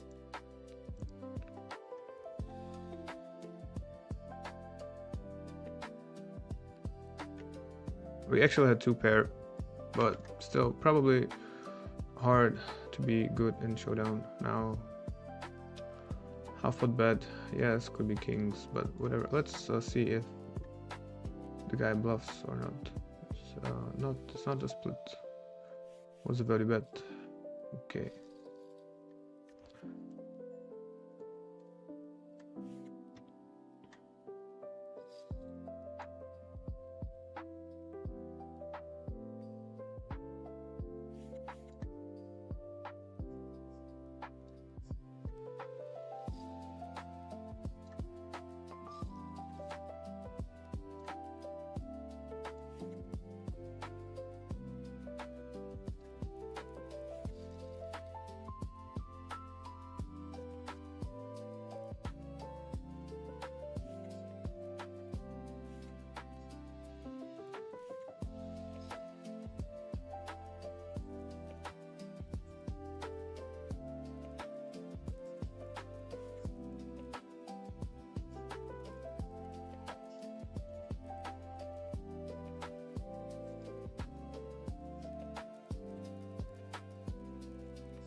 Okay.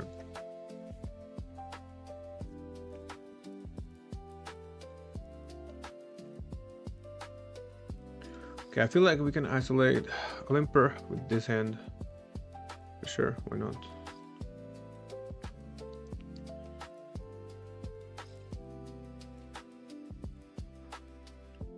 Okay, meanwhile, here on this 10-20,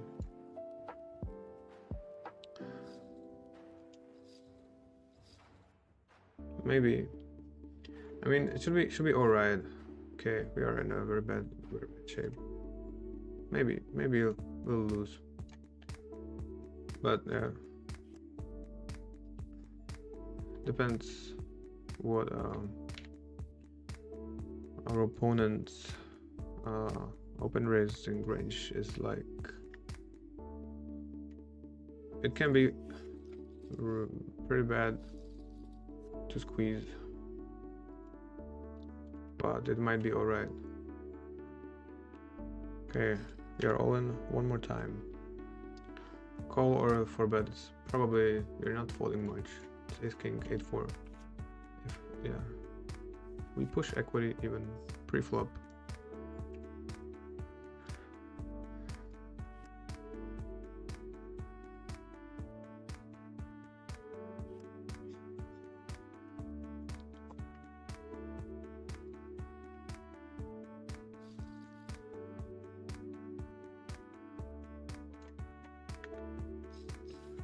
All right, these kings, I can see a 3-bet sometimes if we suspect the under the gun to open too loose, but at the same time this table kind of looks like we wanna maybe play with everybody.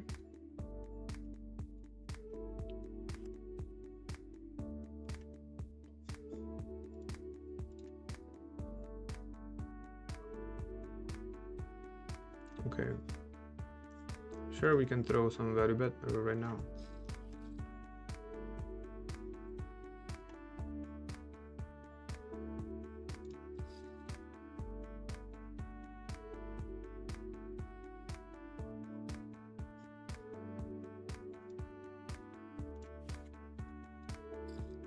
All right here we end up, it's kind of dicey bluff, but our opponent can have straight, and I want the straight to fold, even though we had like showdown value. Yeah.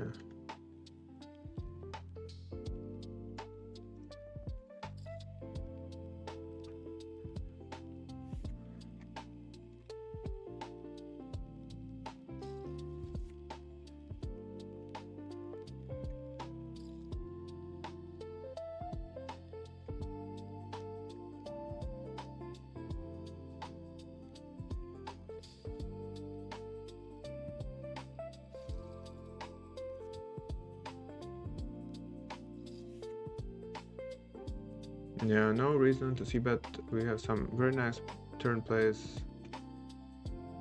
Now, value bet.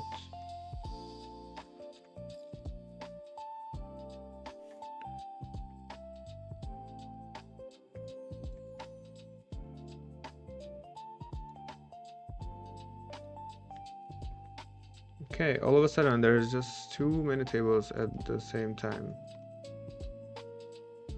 So yeah, gotta leave some. I feel like we're gonna leave the three-handed 10-20. It's pretty much pointless. We will probably lose against the rake.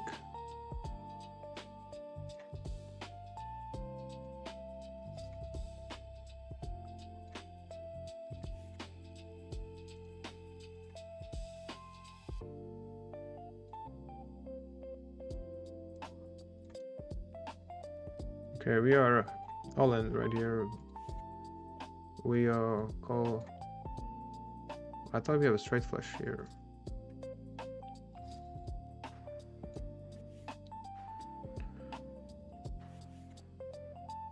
All right. Finally, we got into pretty good spot. Unlike the other table, we flop flush, but it's not nuts.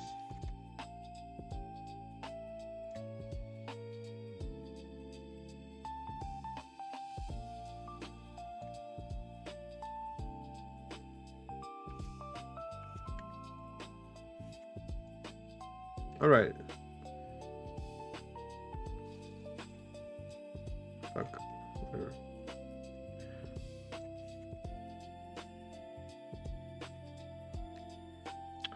All right, I cut the tables a little bit. Now we flop beautiful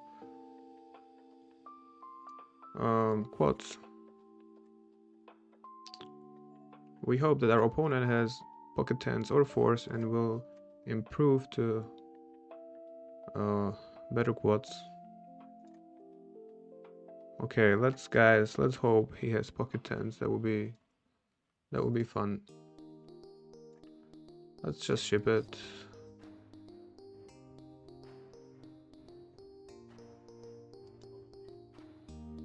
All right, it doesn't have pocket tens. That will be a massive jackpot. Right.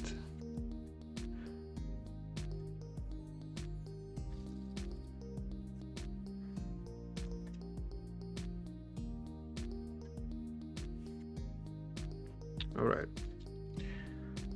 Finally, we are down to just a couple tables and we can focus a little more. Let's go. For sure, probably did some random clicking past 1 hour or something because of too many tables. And now, can you explain how these guys that play 16 tables, 8 zoom tables and 20 normal tables, how can they play well? I think it's impossible.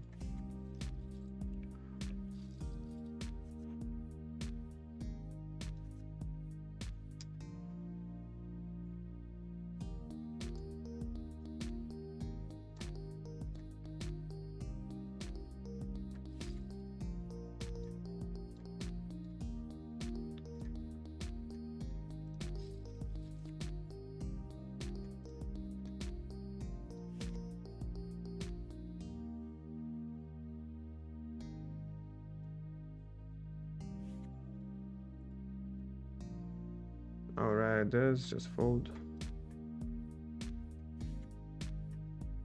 Yeah, sometimes we probably played a little too loose. We should. Oh, nice. I've been to Laos, bro, for a couple days. Don't remember the name of the city, but it was close to the Thai borders, and it was really fun. Like 4 days in Laos. Yeah, it's very nice and very nice people over there. All right. Anyway, thank you for coming here, bro. I hope you'll be back tomorrow. I'll stream almost every day now. Today, tomorrow, probably throughout the weekend. Just gonna chill here and stream. So I'll be happy if you join, bro. Pretty much the same time. I think on Twitch now there is the schedule.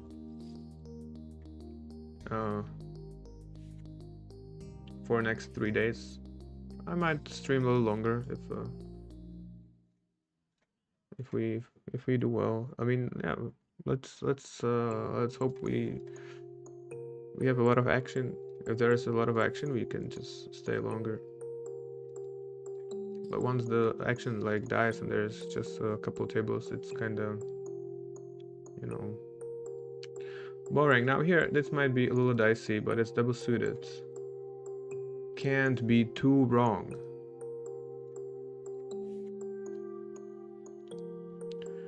It's double pair, double suited. We already have a pretty high pair now. Okay. This guy's probably range is tight. I kind of didn't notice he's short. Probably would fold now if I had option. We bluff catch here. Meanwhile, here we call. Let's see here. I mean, we are already on. Let's see. Probably not a good shape. Actually, we are in very good shape.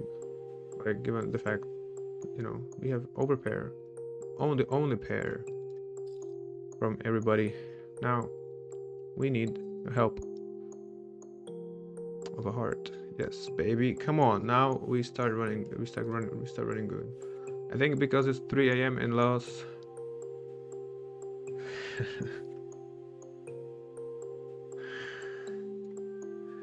Co krupe, domovní bratře?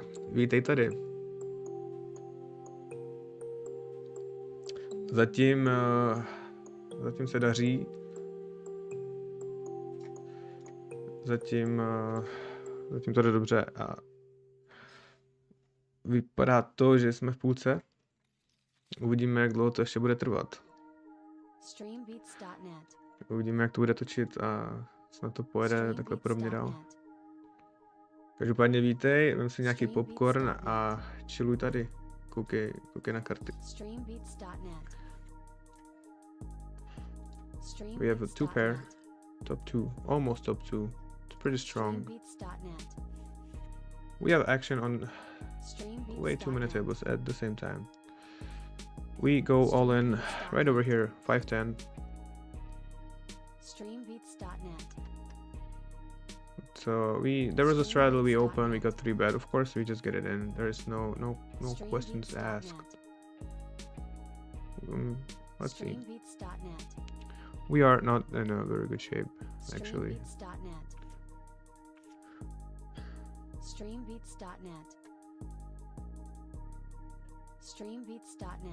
We only need a 4. It's probably not gonna happen, but actually we just scooped a very nice spot on the other table, so we are happy for that. Come on. That's a 9. Doesn't help us. Meanwhile, here we do have in a limp spot. We had top trips, bet the flop. Now,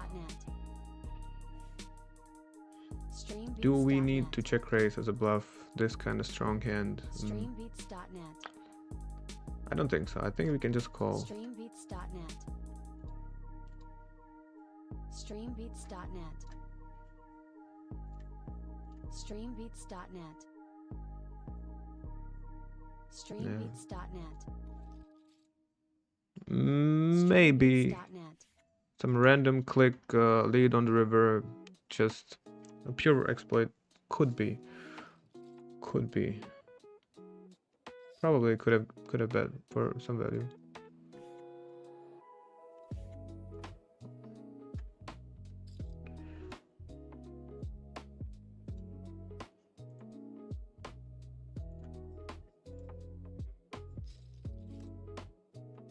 Okay.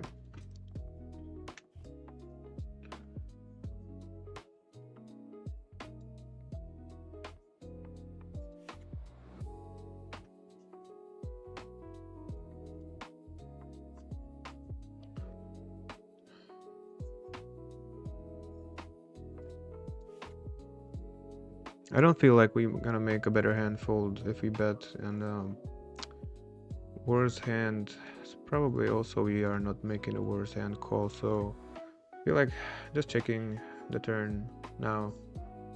We do have a flush, but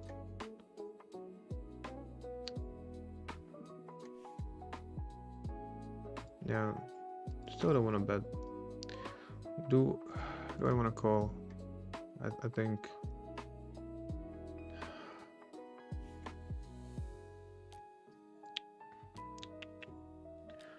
I don't know if this guy bluffs or not. It's if he bluffs sometimes we can maybe call. We don't block kings, we don't block two pair. Let's just fold. We block all the draws that were there on the turn. And if he has bluff, whatever. I mean, we get bluffed away. Don't lose that much.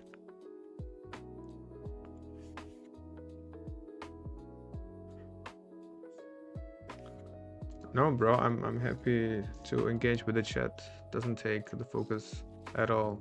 The thing is that we had like past 1 hour, like too many tables at the same time. Now we are back to the right amount. No worries, bro. I'll be happy to see you here tomorrow. Hopefully, 3 a.m. So yeah, it's late night. It's a very late night. We will probably stay until that time, 2 maybe. If there's enough action, we'll see. See you, bro. Good night, man.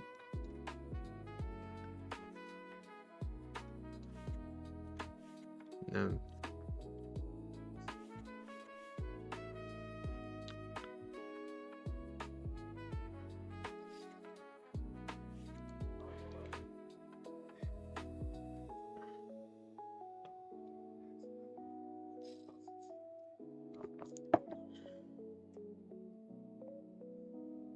Neskutečný. Alright, look at this. Neskutečný. We are waiting for a hand like this.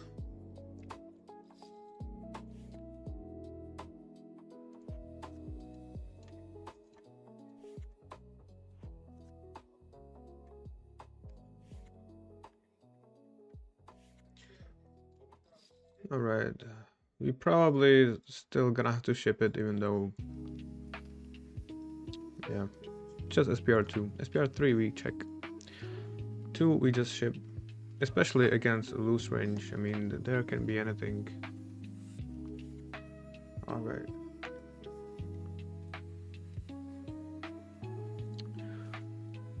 Now we do actually... We have one Zoom game.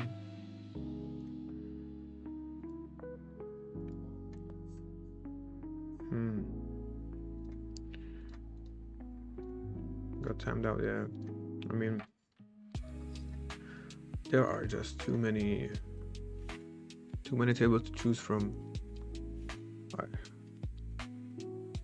Quit one, add another one. We have 5 regular tables right here.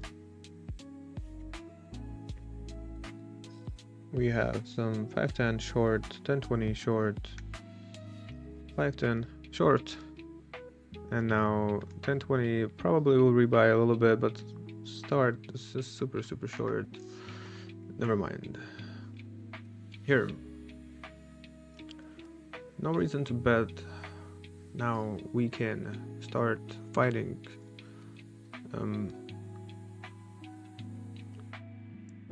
Do we want to raise, or do we want to just call?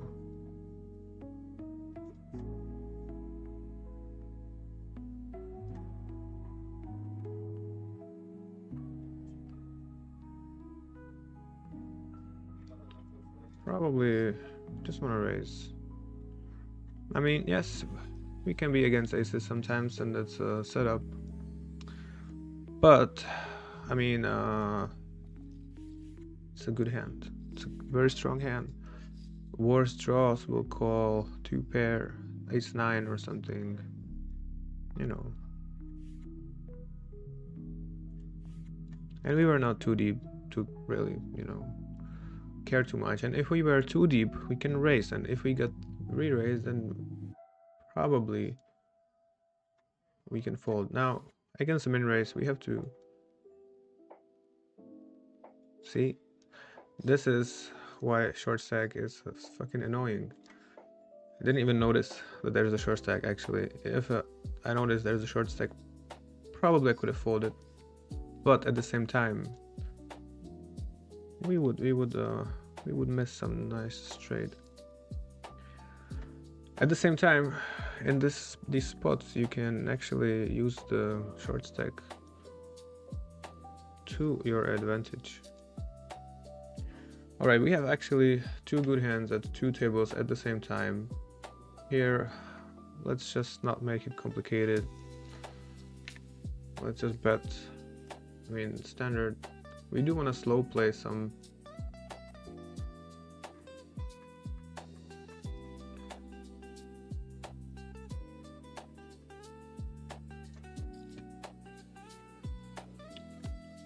Yeah.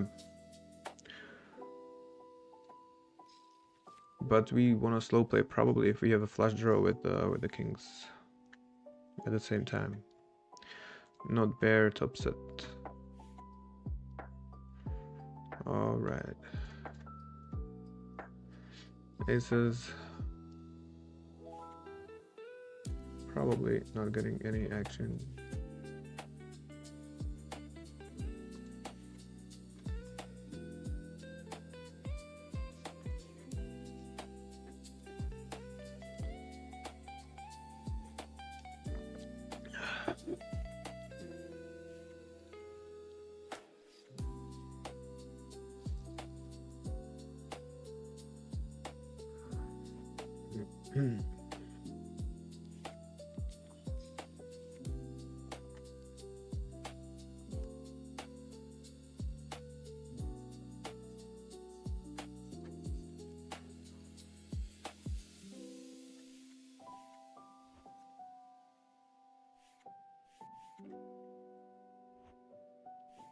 Yeah, so Tuesday, Wednesday, there was not really too much action. Now, Thursday, so much more. This is a hand that probably can 3-bet. We will just call and play deep in the position.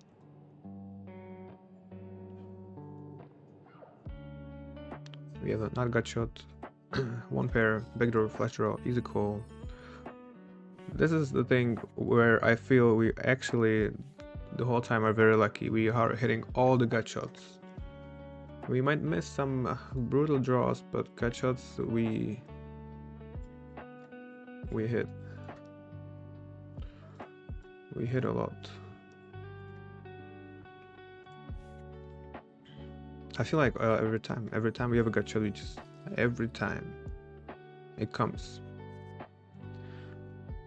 All right, this hand. Not only the standard, I probably fold, but there are two short stacks that you need to keep in mind and not open these kind of hands because you will get punished pretty hard. That hand is not as good as it looks like. Now aces are good for sure, but the 7, 8, 9, 10 it's not as good. Now see, aces are better hand because I just ship it. It's low SPR, it doesn't really matter. Here we open raise this beautiful hand. It might be a little too loose, I'm not actually very sure about it, but I like the hand. It's king high, it's double suited, it's gonna be close under the gun, but I feel it's probably okay as long as it's king high and double suited. It should be okay. Like for sure we have equity, you know. Not sure if it's open 20 BB. 10 big blinds for sure. 20, not sure.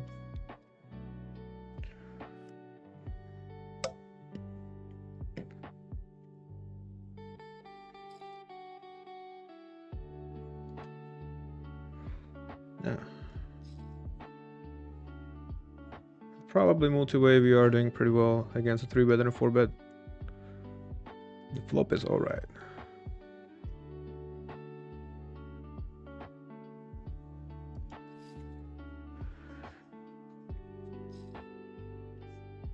So we were actually in a very, very bad shape before the flop.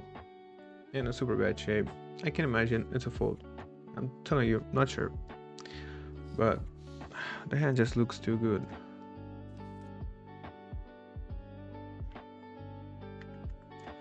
Alright, here we open Jack 10, deuce double suited.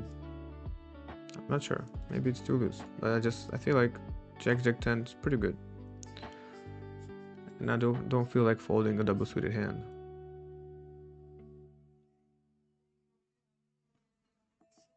There was no short though, so it's fine. I mean, the equity can't be too bad, right? Now, doesn't make probably much sense to bet.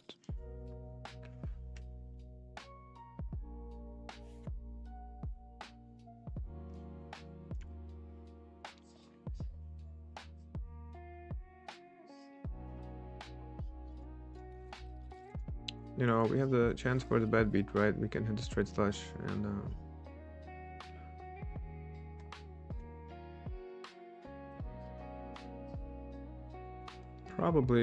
probably given the fact we have a pair in our hand and we have a gut shot, probably a little close. I think folding is just fine. Maybe calling a little too loose, but we do have some equity.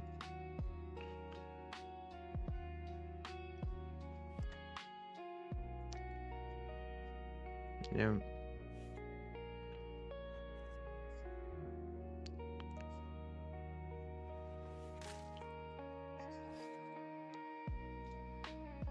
All right. Good 3-bet before the flop. It seems like there's like always two ways to play the hand, and we choose the a little worse. That's fine. Don't have to play your A game all the time. Now this is weird. I mean, let's see the river. I mean, it can easily be bluff on the turn. Now I don't feel like it's a bluff really.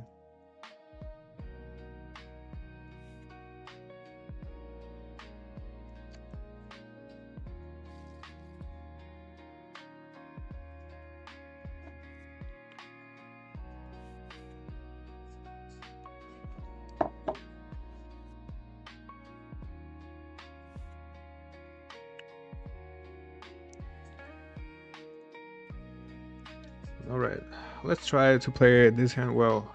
Nice, we played it like perfectly. Open raise and we get a fold.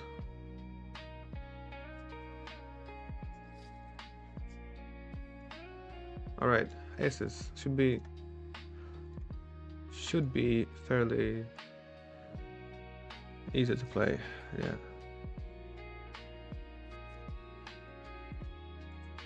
Okay, maybe let's play a little tighter. Just a little bit. Like,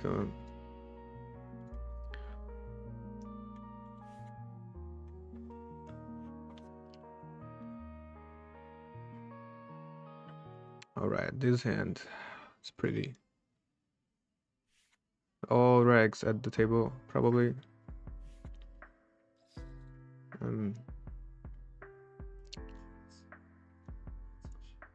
Like double suited version, I 3-bet for sure. This one I probably just wanna call.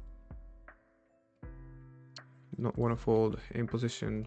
Pretty good looking hand. So interesting. We shouldn't expect too many c-bets from our opponent. Now, I don't think we need to bluff because either we are in a good shape or we are just crushed and we have 0 equity. Because, yeah. if he c-bets, I think very often he will have a flush draw or random hand. Could be kings or aces, but aces probably with the flush draw. Let's see. Very random bet.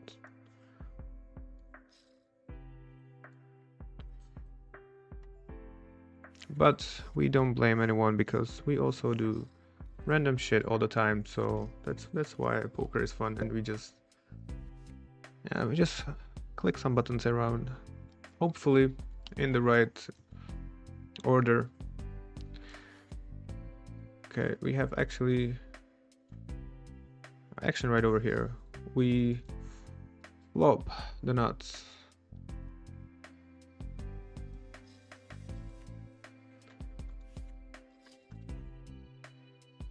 Pretty unique nuts, you know. There are not any draws yet, so we feel pretty good. Take it down. 3-bet pot right here with aces. Now finally no mistakes have been made in this hand. 100%. Very easy automatic play. Now here, okay, I feel like we have to check back.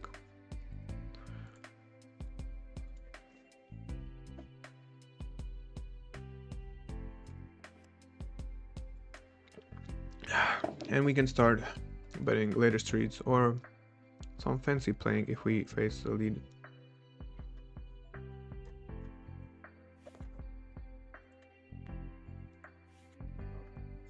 Okay, it's pretty big. I mean, I feel like he can actually bet any sizing, like third, half, 3/4. Now for sure, sometimes we want to raise, sometimes we want to call. We probably want to call if we have a pair in our hand. We don't. We'll probably prefer to raise. I raise about half pot. I can see a merit in raising bigger to not give our opponent the right odds to call a set. Now, polarized bet, either bluff or not, we bet the pot. We don't expect a call from anything but flush, probably.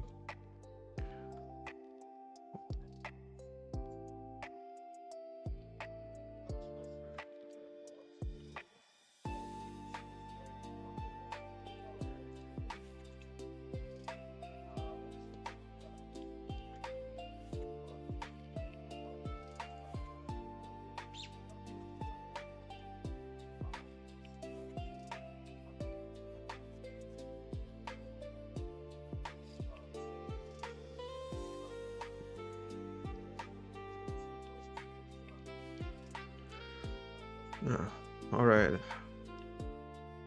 We just probably wanna raise most of our aces with a nut suit. Some aces we do call against under the gun on the big blind for sure. Because also we are pretty. It's not that deep. SPR 3 is not too bad. We check call, and probably we just have to check fold on the 6, which completes open ender, and he still have 10x in his hand. Now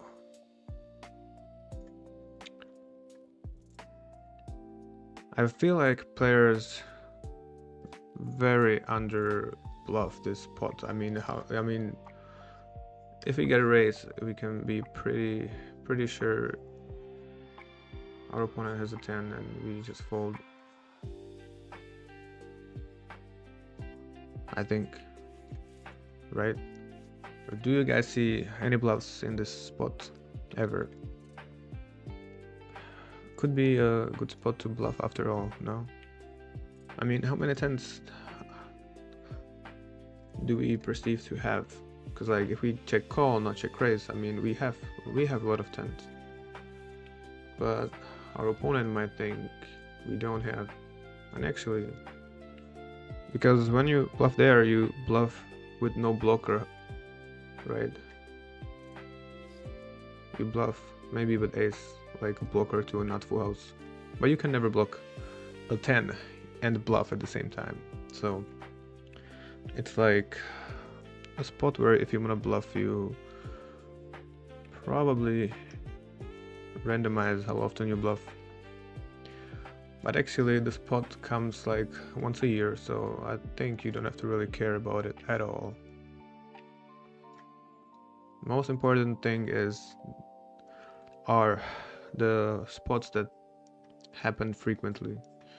That's where your win rate comes from. Not like, oh my god, I have quads in this hand, how to get max value. That's not happening very often. Okay, we do have just a gut shot. I feel like we just fold.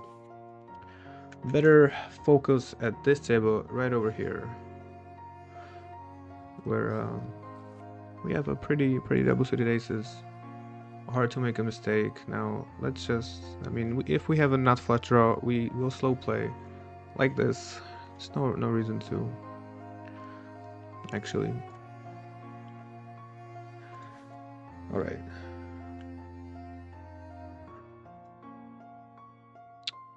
Meanwhile, here we call on the big blind. This hand, it's probably kind of dicey. I'm not really sure if you can call 10 or 15 BBD, even though it looks very pretty. Not sure about it. If there were deep, then for sure we call. This way, it's kind of probably still call, because they should have high cards, you know.